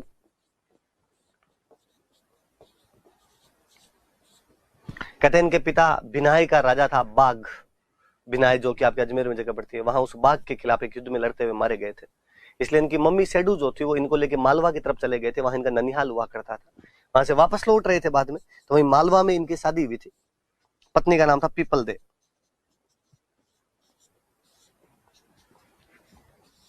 धार के राजा जयसिंह परमार की पुत्री थी।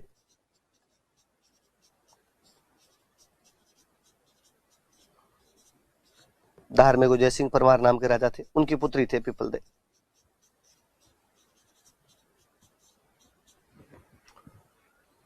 देवनारायण जी महाराज का जो मेला है वो भाद्रपद शुक्ल सप्तमी को लगता है।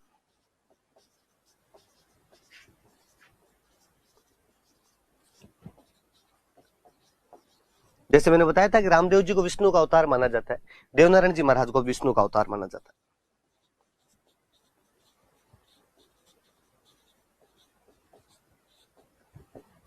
इनको भी विष्णु का अवतार कहते हैं। डॉक्टर साहब थे उस टाइम के, लोगों का इलाज क्या करते थे? दवाइयां बांटते, तो औषधि का देवता कहा जाता है।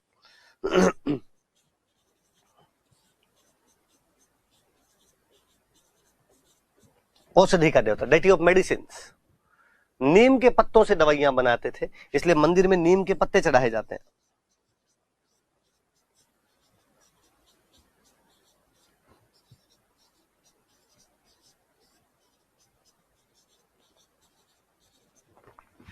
वापस देखना, देवनारायण जी महाराज का जन्म बगड़ावत गुर्जर परिवार में हुआ था। जन्म आसिंद भीलवाड़ा में हुआ।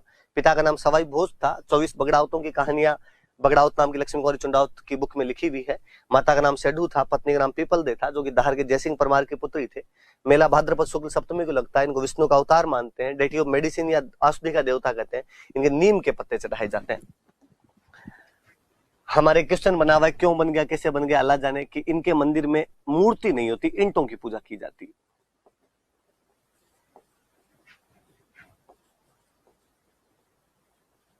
कि मंदिर में मूर्ति नहीं है, ईंटों की पूजा की जाती है।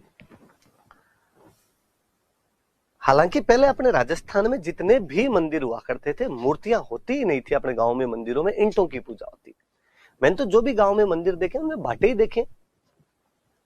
भोमियोसा महाराज का भाटा है, पितरजी महाराज का भाटा है, क्षेत्रपाल जी का कोई भाटा रखा हुआ है। एक पत्थर रखते, पत्थर पे लिखते भोमियोसा महाराज, क्षेत्रपाल जी महाराज, झुंझार जी महाराज। वैसे ही हुआ करते थे। किस मंदिर में मूर्तियां होती थी? गोगा जी की खेजड़ी के नीचे इतने मंदिर, कहां मूर्तियां पड़ी, भाटे पड़े हैं सब जगह। तो यहां पर भी ईंट की पूजा कर लिया करते थे, मूर्ति नहीं होती थी। पर आरपीसी ने सवाल बना दिया, हम कई सालों से रट्टे मार रहे हैं इसके, कि कौन से लोग देवता है जिनके मंदिर में मूर्ति नहीं होती बल्कि ईंटों की पूजा की जाती है? देवनारायण जी महाराज, याद रख लेना। बाकी अब देवनारायण जी महाराज के जो मंदिर होते हैं उनमें भी मूर्तियां होती है। तो दोनों बातें याद रख लेना भाई, है ना, कि ईंटों की पूजा की जाती है, मूर्ति नहीं होती। मैंने फड़ समझा दी थी। मैंने पाबूजी की फड़ बताई थी कि पाबूजी की जो फड़ है वो भील जाति के जो भोपे होते हैं वो रावण हत्ता वाद्य यंत्र के साथ बजाते हैं। देवनारायण जी महाराज की जो फड़ है वो गुर्जर जाति के भोपे बजाते हैं। गुर्जर जो भोपे होते हैं वही गाते हैं इसको। और यहां पे वाद्य यंत्र होता है जंतर। जंतर वाद्य यंत्र के साथ में गाई जाती है। और ये जो है ये सबसे लंबी फड़ है।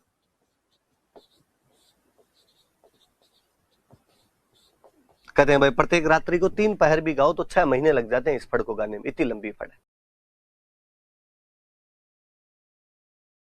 अब कोई आपसे पूछ ले कि लोकप्रिय फड़ किसकी है, तो लोकप्रिय तो तेजाजी महाराज, सॉरी तेजाजी के पाबूजी महाराज वाली है, और लंबी फड़ पूछ ले तो वो देवनारायण जी महाराज वाली। देखो नॉर्मल सी बात है इसके अंदर कि देवनारायण जी महाराज थोड़े से कम्युनिटी विशेष के अंदर बाद में ज्यादा माने जाने लगे, गुर्जर ही ज्यादा मानते थे, आसपास के कोई लोग है तो वो मानते। पाबूजी वाला थोड़ा ये वाक जिसके पास ऊंट है वो पाबूजी को मान लेगा, तो वो थोड़े लोकप्रिय ज्यादा हो गए उस साइड में। सबसे लंबी फड़ पूछे तो ये है। देवनारायण जी महाराज की फड़ पे डाक टिकट जारी किया, जो बहुत पहले 92 के आसपास डाक टिकट जारी कर दी थी। फड़ के बारे में 4 बातें। गुर्जर जाति के भोपे गाते, जंतर वाद्य यंत्र के साथ गाते, ये सबसे लंबी फड़ है, जबकि पाबूजी वाली सबसे लोकप्रिय फड़ है। इन पे डाक टिकट जारी किया जा चुका है, फड़ पे है ना, 92 के आसपास ही कर दिया। देवनारायण जी पे खुद पे भी डाक टिकट जारी हो गया था, ये 2009 में किया था, 9 या 10 में शायद तक, मेरे याद नहीं आ रहा होगा। देवनारायण जी पर भी तो ये सन याद करने की आवश्यकता भी नहीं, क्योंकि पहले जब मैं तैयारी करता था तब तो हम सन याद किया करते थे, क्योंकि उस टाइम में करंट था हमारे। तेरे अभी किया, देवनारायण जी पे किया, अभी तेजाजी महाराज पे किया। और सचिन पायलट ने जब ये जारी करने शुरू किए थे सूचना प्रसारण मंत्री के रूप में, तो पहला डाक टिकट अपने देवनारायण जी पर ही जारी हुआ था। वो थोड़ा दिमाग में रहे तो आप रख लेना, थोड़ी बात है। मंदिर कहाँ कहाँ बने हुए, कई जगह पे इनके मंदिर। जन्म हुआ आसिंद में, तो आसिंद में मंदिर बना हुआ है, आसिंद भीलवाड़ा में। एक ब्यावर में मंदिर है, देवमाली मंदिर का उसका नाम ब्यावर, ब्यावर अजमेर में आप सब जानते हैं। एक टोंक में मंदिर है देवधाम, जोधपुरिया टोंक।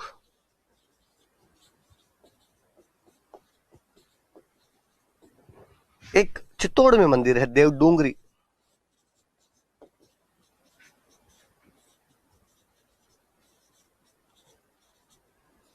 कहते ये मंदिर राणा सांगा ने बनवाया था। राणा सांगा देवनारायण जी महाराज का बहुत ज्यादा इष्ट मानता था।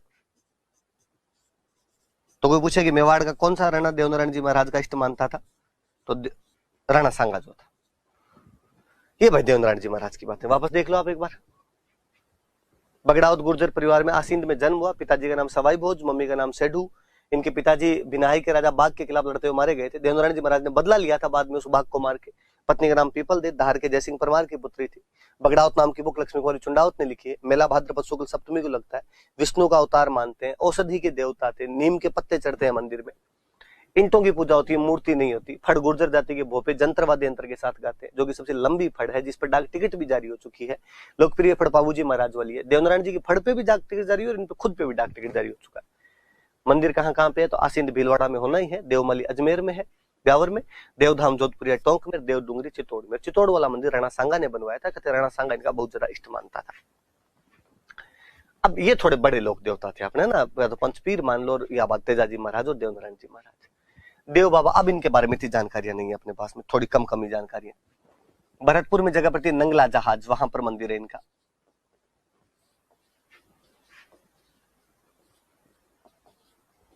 नंगला जहाज भरतपुर में मंदिर। साल में 2 बार मेले लगते हैं, भाद्रपद शुक्ल पंचमी और चैत्र शुक्ल पंचमी।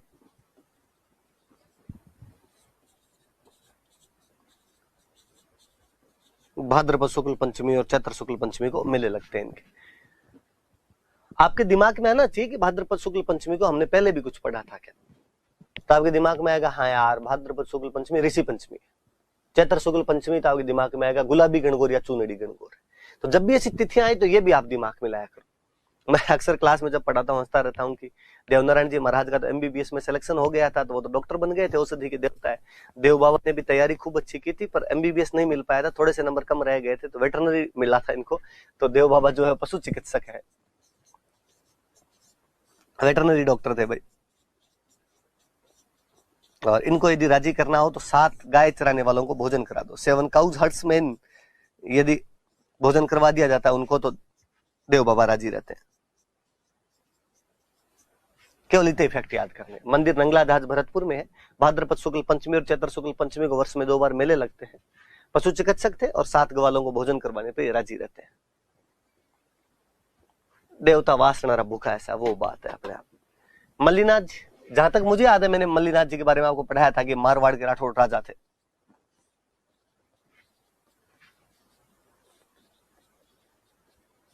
राठौड़ राजा हुआ करते थे, शक्तिशाली राजा थे। कहते हैं इन्होंने फिरोज तुगलक जो कि दिल्ली का सुल्तान था,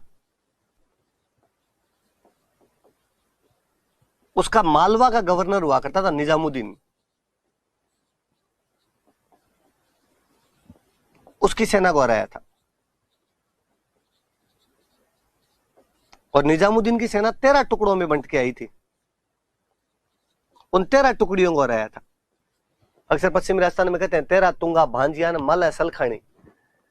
सलखा उनके पिताजी का नाम था मल्लीनाथ जी। तो सलखे के बेटे माला ने 13 तुंगा, 13 जो टीम, 13 जो टुकड़ी आई थी उनको भांज दिया था, भगा दिया था। कौन, किसकी सेना थी? फिरोज तुगलक, जो कि दिल्ली का सुल्तान था। किसके नेतृत्व में आई थी? तो उसके मालवा के गवर्नर निजामुद्दीन के नेतृत्व में आई थी। कितनी टुकड़ी आई थी? 13 टुकड़ी आई थी। किसने हरा के भेजा था? मल्लीनाथ जी।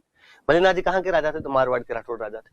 मैंने उस टाइम में आपको बताया था कि इनकी राजधानी मेवानगर हुआ करती थी।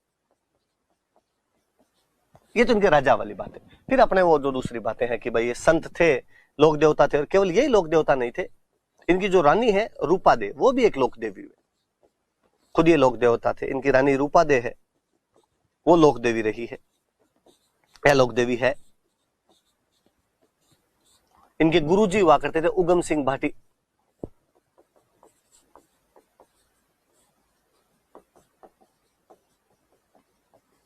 उगम सिंह भाटी इनके गुरुजी हैं। दोनों पति पत्नी ने मिलकर छुआछूत मिटाने के प्रयास किए थे, समाज में भेदभाव समाप्त करने का प्रयास किया।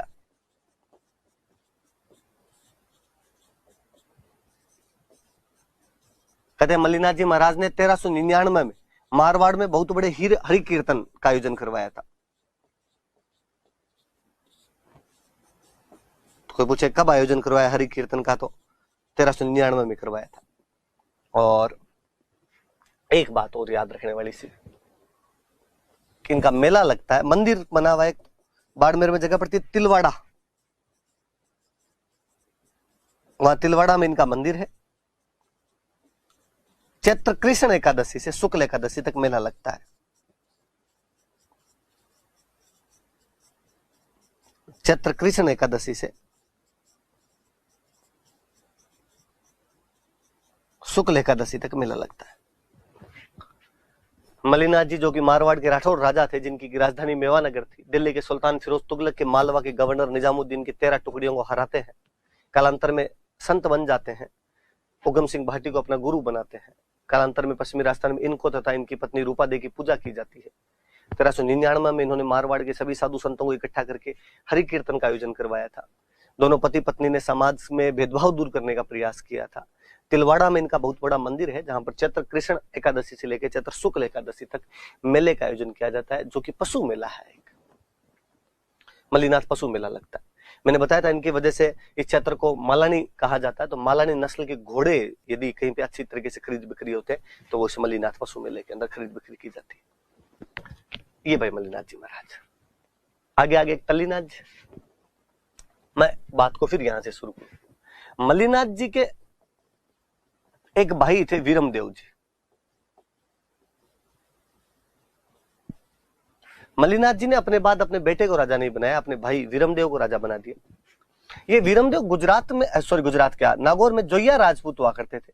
उन जोइया राजपूतों के खिलाफ लड़ते हुए मारे गए थे। इन वीरमदेव जी के बेटे हुए थे, एक का नाम था चुंडा, एक का नाम था गोगादेव। समझना आप बातों को, सुनना थोड़ा सा,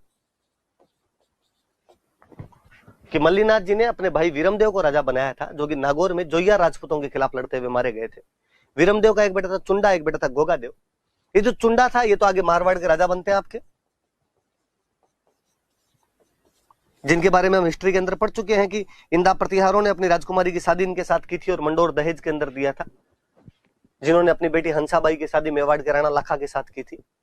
वो तमाम बातें हमने हिस्ट्री के अंदर पढ़ी है। इन चुंडा के एक भाई और हुआ करते थे गोगादेव। गोगादेव राठौड़ का, राठौड़ वंश के थे। तो ये बाद में इन जोइयों से बदला लेते हैं अपने पिता की हत्या का। इन जोइयों को मारते हैं, युद्ध करते हैं, हराते हैं इनको, अपने पिता की हत्या का बदला लेते हैं। और पिता की हत्या का बदला लेने के बाद इनको लगा कि अब ये दुनिया, ये महफिल अपने काम की नहीं है। गोगादेव राठौड़ जो कि शेरगढ़ का सामंत हुआ करता था, शेरगढ़ के थे, जोधपुर में शेरगढ़ नाम की जगह पड़ती। एक भाई राजा बन जाता था, बाकी भाइयों को ठिकाने दिया करते थे। शेरगढ़ वाला ठिकाना दिया हुआ था। चुंडा के छोटे भाई थे, जाते हैं जोइयों से बदला लेते हैं। उसके बाद नाथ संप्रदाय ज्वाइन कर लेते हैं, गुरु बनाते हैं अपना जलंधर नाथ जी को। तो जलंधर नाथ जी इनके गुरु थे। जालोर के अंदर एक जगह पड़ती है पांचोटा, वहां पर इनका मंदिर है। ओरण का देवता कहते हैं इनको।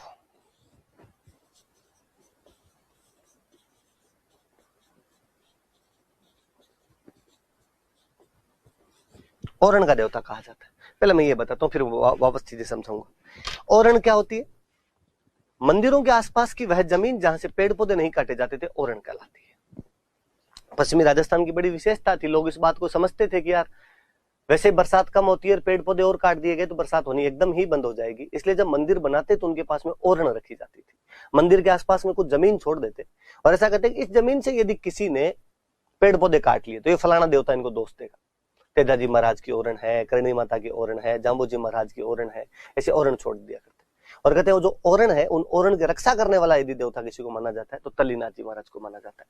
आपके याद रखने वाली बात थी कि तल्लीनाथ जी का वास्तव में नाम क्या था? तो गोगादेव राठौड़ था। कौन से ठिकाना मिला हुआ था इनको? कहाँ के सामंत थे? तो शेरगढ़ जोधपुर के सामंत थे। इनके गुरुजी का नाम जलंधर नाथ था। इनका मंदिर पांचोटा जालोर के अंदर बना हुआ है।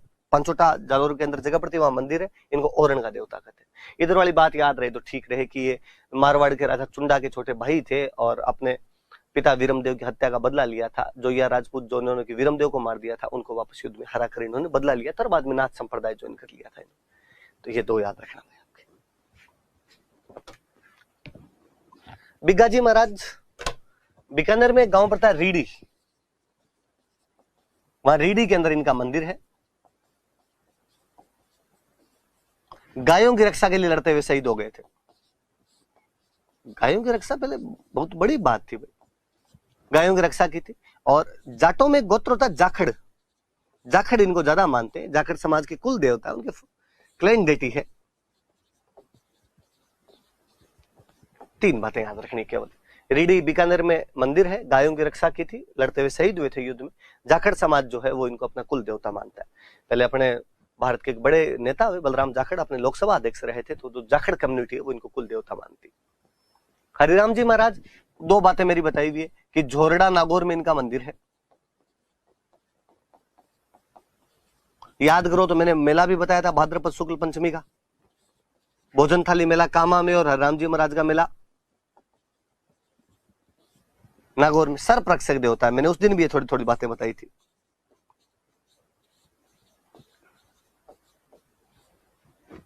जैसे तेजाजी महाराज है, जैसे गोगा जी महाराज है, वैसे हरिराम जी महाराज भी सर्प रक्षक देवता है।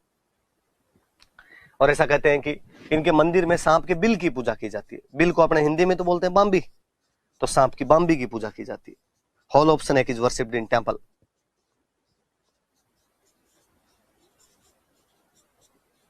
सांप की बस बाम्बी की पूजा करते। चार बात, झोरड़ा नागौर में मंदिर है, भाद्रपद शुक्ल पंचमी को मेला लगता है, सर्प रक्षक देवता है और सांप की बाम्बी की पूजा की जाती है। केसरिया कुंवर जी एक साथ ही मैंने इसलिए लिख दिया कि दोनों सर्प रक्षक देवता राम जी, वो ये गोगा जी के बेटे थे। दोनों बाप बेटे ने एक ही ब्रांच के अंदर एमबीबीएस किया था। गोगा जी महाराज भी सर्प रक्षक देवता है और केसरिया कुंवर जी भी सर्प रक्षक देवता है। इतना ही याद रखना और कुछ याद नहीं रखना। झरड़ा जी, ये सुनना, देखो झरड़ा जी महाराज की बातें बताता हूं मैं आपको। सुनो बातें सुनो थोड़ी सी। झरड़ा जी महाराज पाबू जी के भतीजे थे। मैंने जब पाबू जी वाली कहानी सुनाई थी, यदि किसी ने थोड़ा बहुत भी ध्यान दिया हो वहां पे, तो मैंने कहा था कि पाबू जी देवल नामक चारण महिला की कैसर कालवी नाम की घोड़ी मांग के लाते हैं। 3 फेरे लिए थे, इतने में देवल वहां पहुंच जाते हैं, कहते हैं मेरे गायों की लूट हो गई। पाबूजी महाराज गायों को बचाने के लिए जोधपुर के देचू नामक गांव में अपने बहनोई जिंदरा और खिंची जो कि जायल का राजा था उसके खिलाफ लड़ते हैं। और यहां मैं बोला था कि पाबूजी अपने बड़े भाई बूढ़ो जी के साथ लड़ते हुए शहीद हो जाते हैं। तो पाबूजी और बूढ़ो जी दोनों शहीद हो गए थे। कहते समाचार जब पाबूजी के घर पहुंचाया गया तो बूढ़ो जी की रानी हुआ करते थे, बड़ी इंटेलिजेंट महिला थे। भगवान जाने उनका नाम ऐसा क्यों कर दिया गया, उनका नाम कहानियों में रहता है गेली रानी, क्योंकि बहुत समझदार महिला हुई। गेली रानी के पास में समाचार पहुंचा कि आपके पति बूढ़ो जी और आपके देवर पाबूजी दोनों युद्ध में लड़ते हुए मारे गए हैं। हालांकि युद्ध जीता, उन्होंने गायें बचा ली है, पर वापस नहीं आ सके वो। गेली रानी हाथों हाथ ये समाचार उसी संदेशवाहक के साथ में, रायका जाति का एक व्यक्ति होता है जो पाबूजी के साथ में युद्ध में होता है, वहां पे उसके साथ में वह समाचार अमरकोट पहुंचाती है। फूलमदे पाबूजी का बेटी जो कि वेट कर रही थी, उसको जब ये पता चलता है कि मेरे पति अब नहीं रहे, केवल 3 फेरे ली हुई वो लड़की अमरकोट से यहाँ पर कोल्लूमंड आती है और दोनों दौरानी जेठानी यहाँ पर कहते हैं अपने पतियों के साथ में सती हो जाती है, फूलमदेव बाबू जी के साथ में और गेली रानी बूढ़ो जी के साथ में। जब गेली रानी सती हो रहे थे तो घर वालों ने विरोध किया कि आप सती नहीं हो सकते क्योंकि आप प्रेग्नेंट हो। गेली रानी उस टाइम प्रेग्नेंट थे और प्रेग्नेंट महिलाओं को सती नहीं करते थे। 7 महीने का गर्भ था, उनके 7 महीने का बच्चा था, उन्होंने जिद की कि मैं सती होंगी। घर वालों ने मना किया, नहीं होने देंगे, आपके बच्चा है, बच्चा मर जाएगा आपके साथ में। कहते उस महिला ने अपने पीठ को चीर के बच्चे को बाहर निकाल दिया था। गांव की भाषा में बोलते हैं कि झाड़ के बच्चे को बाहर निकाल दिया, इसलिए नाम पड़ा झरड़ा। मैं कई बार सिंपल लैंग्वेज में समझाने के लिए कह देता हूँ कि राजस्थान का पहला सिजेरियन बेबी है। कि आप कहते हो पेट को चीर दिया, मतलब कहीं ना कहीं सिजेरियन ऑपरेशन से हुआ है बच्चा, और तो क्या सर्जरी करवाई गई है। तो झरड़ा जी पाबू जी के भतीजे हुआ करते थे, झाड़ के निकाले गए इसलिए कहते हैं कि इनका नाम झरड़ा जी पड़ गया। पाबू जी के भतीजे थे।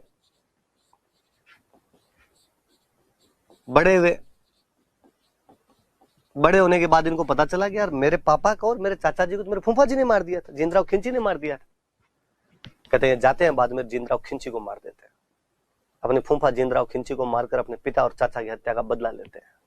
गांव में आज भी कहते हैं कि झरड़ो काका बापू ज्यादा करड़ो, कि अपने चाचा और पिता से भी अधिक करड़ा था वो, जिंदराव खिंची की हत्या करके बदला लिया।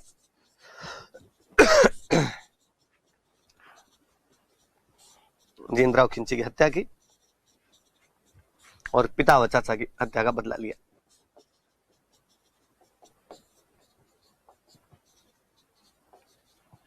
फिर इनको भी लगा कि दुनिया ये महफिल अपने काम की है नहीं, और झरड़ा जी महाराज बाद में नाथ संप्रदाय ज्वाइन कर लेते हैं। कहते नाथ संप्रदाय ज्वाइन करने के बाद इनका नाम है रूपनाथ। हम इनको रूपनाथ के रूप में पूजा करते हैं। एक तो कोल्लूमंड जहां पर पाबू जी का मंदिर बना हुआ है, जहां पर पाबू जी का जन्म हुआ था, जो इनका पैतृक गांव था, वहां पे एक बीकानेर में गांव पड़ता है सिम्बुदड़ा। इन दोनों जगह पे इनके मंदिर बने हुए हैं। सिम्बुदड़ा पड़ता है बीकानेर में, कोल्लूमंड पड़ता है आपके जोधपुर में। कहते हैं बाद में लास्ट टाइम में हिमालय चले गए थे, और हिमालय के अंदर हिमाचल प्रदेश में भी इनकी पूजा की जाती है। हिमाचल प्रदेश में इनको बालकनाथ के नाम से जाना जाता है। दोनों बात याद रखना। झरड़ा जी पाबू जी के भतीजे थे, जिंदराव खिंची को मारकर अपने पिता व चाचा की हत्या का बदला लेते हैं। राजस्थान में इन्हें रूपनाथ के रूप में पूजा जाता है। कोल्लूमंड जोधपुर और सिमुद्रा बीकानेर में मंदिर है। हिमाचल प्रदेश चले गए थे, हिमाचल प्रदेश में इनको बालकनाथ के रूप में पूजा जाता है। खूब मंदिर है इनके हिमाचल प्रदेश के अंदर। झुंझार जी महाराज सिक्कर में गांव पड़ता है इमलोहा, वहां पर इनका जन्म हुआ था।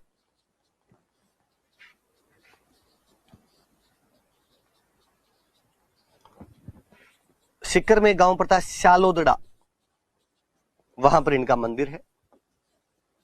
रामनवमी के दिन इनका मेला लगता है।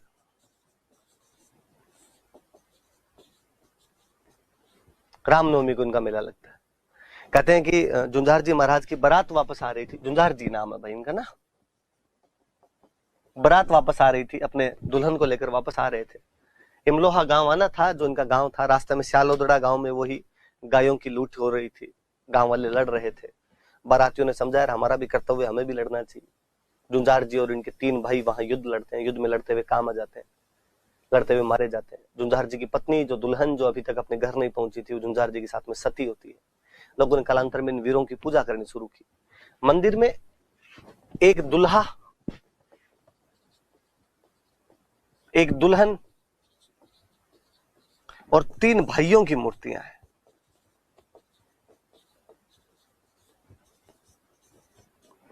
एक दूल्हा कौन? झुंझार जी। दुल्हन कौन? झुंझार जी की वाइफ। 3 भाई कौन? झुंझार जी के भाई।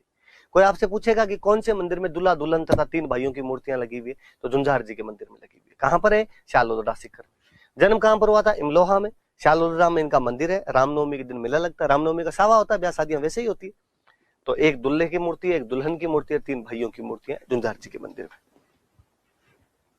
मामा देव, हम इनको कहते हैं कि हमारे बरसात के देवता है, वर्षा का देवता माना जाता है। कहते हैं इनका मंदिर नहीं होता। जब भी वर्षा नहीं होती है तो गांव के बाहर इनका एक तोरण बना होता है, उस तोरण की पूजा की जाती है। और वो तोरण की पूजा भी गांव के बाहर की जाए। गांव से बाहर तोरण की पूजा की जाती है। ऐसा कहा जाता है इनको राजी करना है तो आपको भैंसा काटना पड़ेगा, भैंसे की बलि देनी पड़ेगी। मगर डोकरा ठीक है भाई, बकरे से तो राजी नहीं हो, डायरेक्ट भैंसे की बलि मांगते हैं। कि मामा देव जी वर्षा के देवता है, मंदिर नहीं होता है बल्कि गांव के बाहर इनके तोरण की पूजा की जाती है, पर इनको राजी करने के लिए भैंसे की बलि देनी पड़ती है। वीर फत्ता जी, जालोर में गांव पड़ता है संथू, वहां पे मंदिर है। युद्ध में लड़ते हुए काम आए थे। भाद्रपद शुक्ल नवमी को मेला लगता है। थोड़ा सा यदि ध्यान देंगे आप तो तेजाजी महाराजवाल दशमी से एक दिन पहले की बात है, भाद्रपद शुक्ल नवमी। और ध्यान देंगे तो आपके दिमाग में आएगा कि भाद्रपद कृष्ण नवमी को गोगा जी का मेला लगता है, भाद्रपद शुक्ल नवमी को वीर फत्ता जी का मेला लगता है। सिंपल दो बातें याद रखने वाली और कुछ ही बात नहीं। आलम जी, बाड़मेर में एक जगह पड़ती है धोरी मन्ना, वहां पर मंदिर है।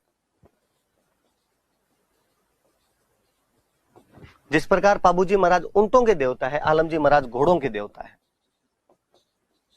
अश्वरक्षक देवता, हॉर्स प्रोटेक्टर डेटी। ऐसा मानते हैं कि वहां मिट्टी का एक टीला बना हुआ है, और यदि कोई उस मिट्टी की टीले की मिट्टी को बीमार घोड़े के ले जाकर लगा देता है तो घोड़े की बीमारी ठीक होती है। यदि प्रेग्नेंट घोड़ी हो और उसको वहां पे परिक्रमा करवा दी जाए तो घोड़े अच्छे पैदा होते हैं। इस बात को पुनः इस बात से जोड़िए कि मैं कहता हूं मालानी के घोड़े सबसे अच्छे होते हैं। मालानी बाड़मेर क्षेत्र को कहते हैं, तो जहां के घोड़े अच्छे होंगे, घोड़ों का डॉक्टर भी तो वही होगा। तो आलम जी महाराज धोरी मन्ना के अंदर है। किसी आरपीसी ने किसी एग्जाम में क्वेश्चन पूछा था कि इनमें से कौन से एक लोक देवता जेठमालोत राठौड़ थे, तो याद रखना कि आलम जी जो है वो राठौड़ों की गोत्र होती है, जेठमालोत उससे बिलोंग किया करते थे। तो आलम जी महाराज जेठमालोत राठौड़ थे, घोड़ा रक्षक देवता के रूप में पूजा करते हैं। धोरी मन्ना बाड़मेर में इनका मंदिर है। डूंग जी जवाहर जी, बड़ी जोरदार सी बात है इनकी।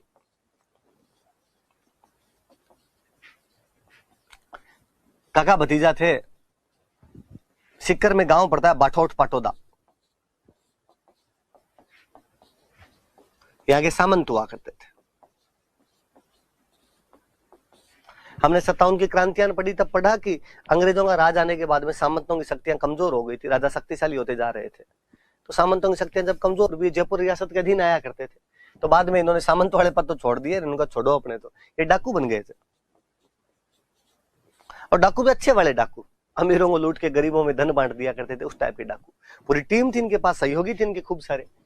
सहयोगी कौन कौन थे मैं बताऊं तो लोठू जी निठारवाल थे। गांव में अक्सर कहानियां सुनाते हैं तो लोट जी बोलते हैं, लोट जी, तो लोट जी कह दो या लोठू जी कह दो। करुणा जी मीणा थे। बालू जी नाई थे। सांखू जी लोहार थे।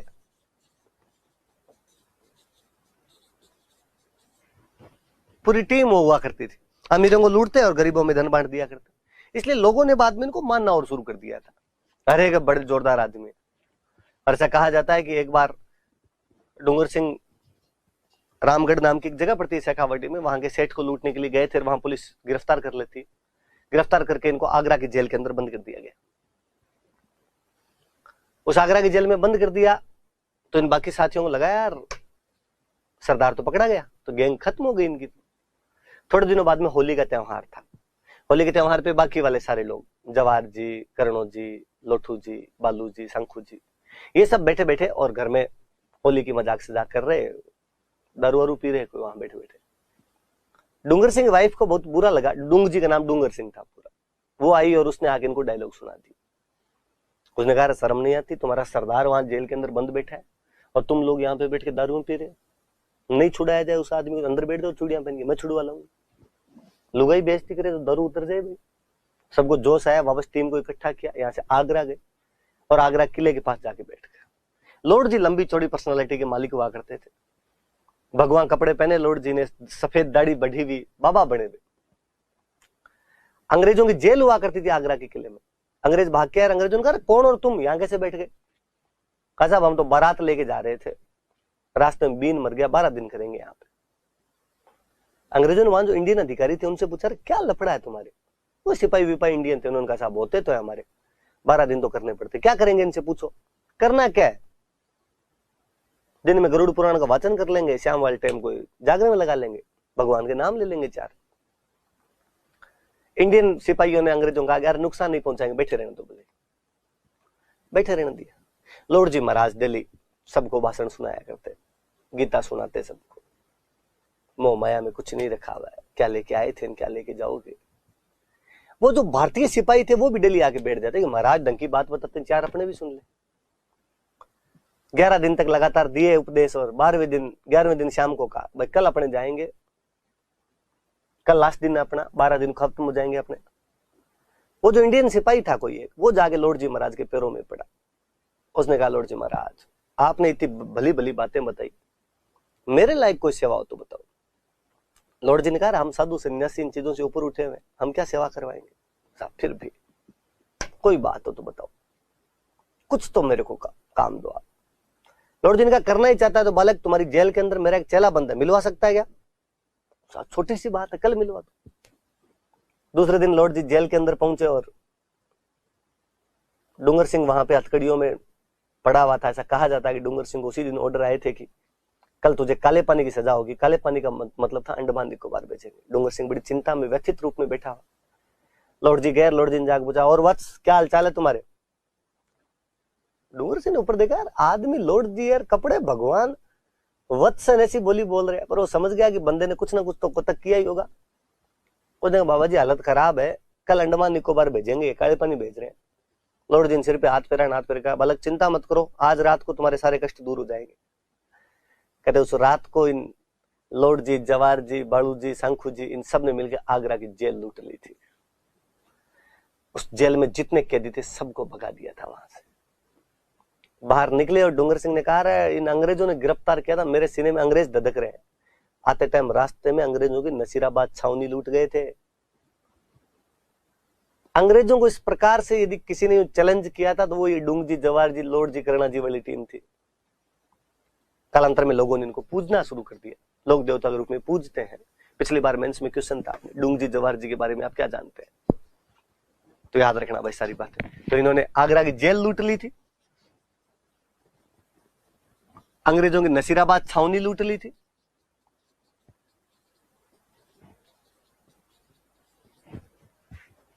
ज्यादा पुरानी बात नहीं है, 57 की क्रांति से 10 साल पहले, 1847 के आसपास की बात है। अंग्रेजों ने कहा इनको पकड़ के फांसी लगाओ, तो बाद जनता ने दबाव दिया राजाओं पे, और जनता ने राजाओं को जाकर कहा कि यदि इनको फांसी लग गई तो हम तुम्हें मार देंगे। तो बीकानेर में राजा हुआ करते थे रतन सिंह, उन्होंने जवाहर सिंह को पकड़ लिया था और जवाहर सिंह को पकड़ के बीकानेर के जूनागढ़ किले में रखा था। जोधपुर में राजा हुआ करते थे तख्त सिंह, उन्होंने डूंग जी को पकड़ लिया था और डूंग जी को पकड़ के जोधपुर के किले में रख लिया था। और इन्होंने कहा भाई वापस तो हम सौंपेंगे नहीं आपको अंग्रेजों का, तुम फांसी लगा दोगे, तुम फांसी इनको लगा दोगे तो जनता हमें मारेगी, पर चूंकि ये तुम्हारे राज में लूटपाट करते हैं इसलिए हम इनको अपने अपने किलों में रख लेंगे, इनको बाहर नहीं निकलने देंगे। तो कहते हैं भाई जवाहर सिंह का अंतिम समय रतन सिंह के पास जूनागढ़ किले में बीता था, डूंग जी का अंतिम समय तख्त सिंह के पास में जोधपुर के मेहरानगढ़ किले के अंदर बीता था। तो याद रख लेना थोड़ी बातें। बटोट पाटौदा के सामंत थे, कालांतर में डाकू बन गए थे, अमीरों को लूट कर उनका धन गरीबों में बांट दिया करते थे। लोठू जी, करणो जी, बालू जी, शंखू जी इनके सिपाही थे, सहयोगी थे इनके। आगरा की जेल और नसीराबाद की छावनी लूट ली थी इन लोगों ने, और इनका अंतिम समय क्रमशः आपके जोधपुर के और बीकानेर के किलों के अंदर बीता था। खेतला जी महाराज एक देवता हो रहे अपने पाली में एक जगह पड़ती है सोनाना, वहां पर इनका मंदिर बना हुआ। नए साल को मेला लगता है, नया साल कहते हैं आपके दिमाग में आ जाना चाहिए चैत्र शुक्ल एकम। जिन बच्चों को बोलने में दिक्कत आती है इनका यहाँ पे इलाज होता है, हकलाने वाले बच्चों का इलाज किया जाता है।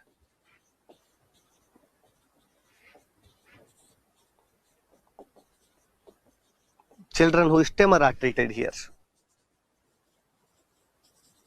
हकलाने वाले बच्चों का इलाज होता है। ये खेतला जी महाराज, ये अपने मुख्य देवता है। कल्ला जी राठौड़न, कई मैंने बीच में हिस्ट्री पढ़ाई तब मैंने पढ़ा दिए थे कि 4 हाथ वाले देवता है, अकबर के खिलाफ लड़ते हुए मारे गए थे तीसरे साके के दौरान, जयमल के कंधों पर बिठाकर युद्ध किया था। तो 1-2 बातें वहां आ गई थी, बाकी जो मुख्य देवता है वो हमने पढ़ ली।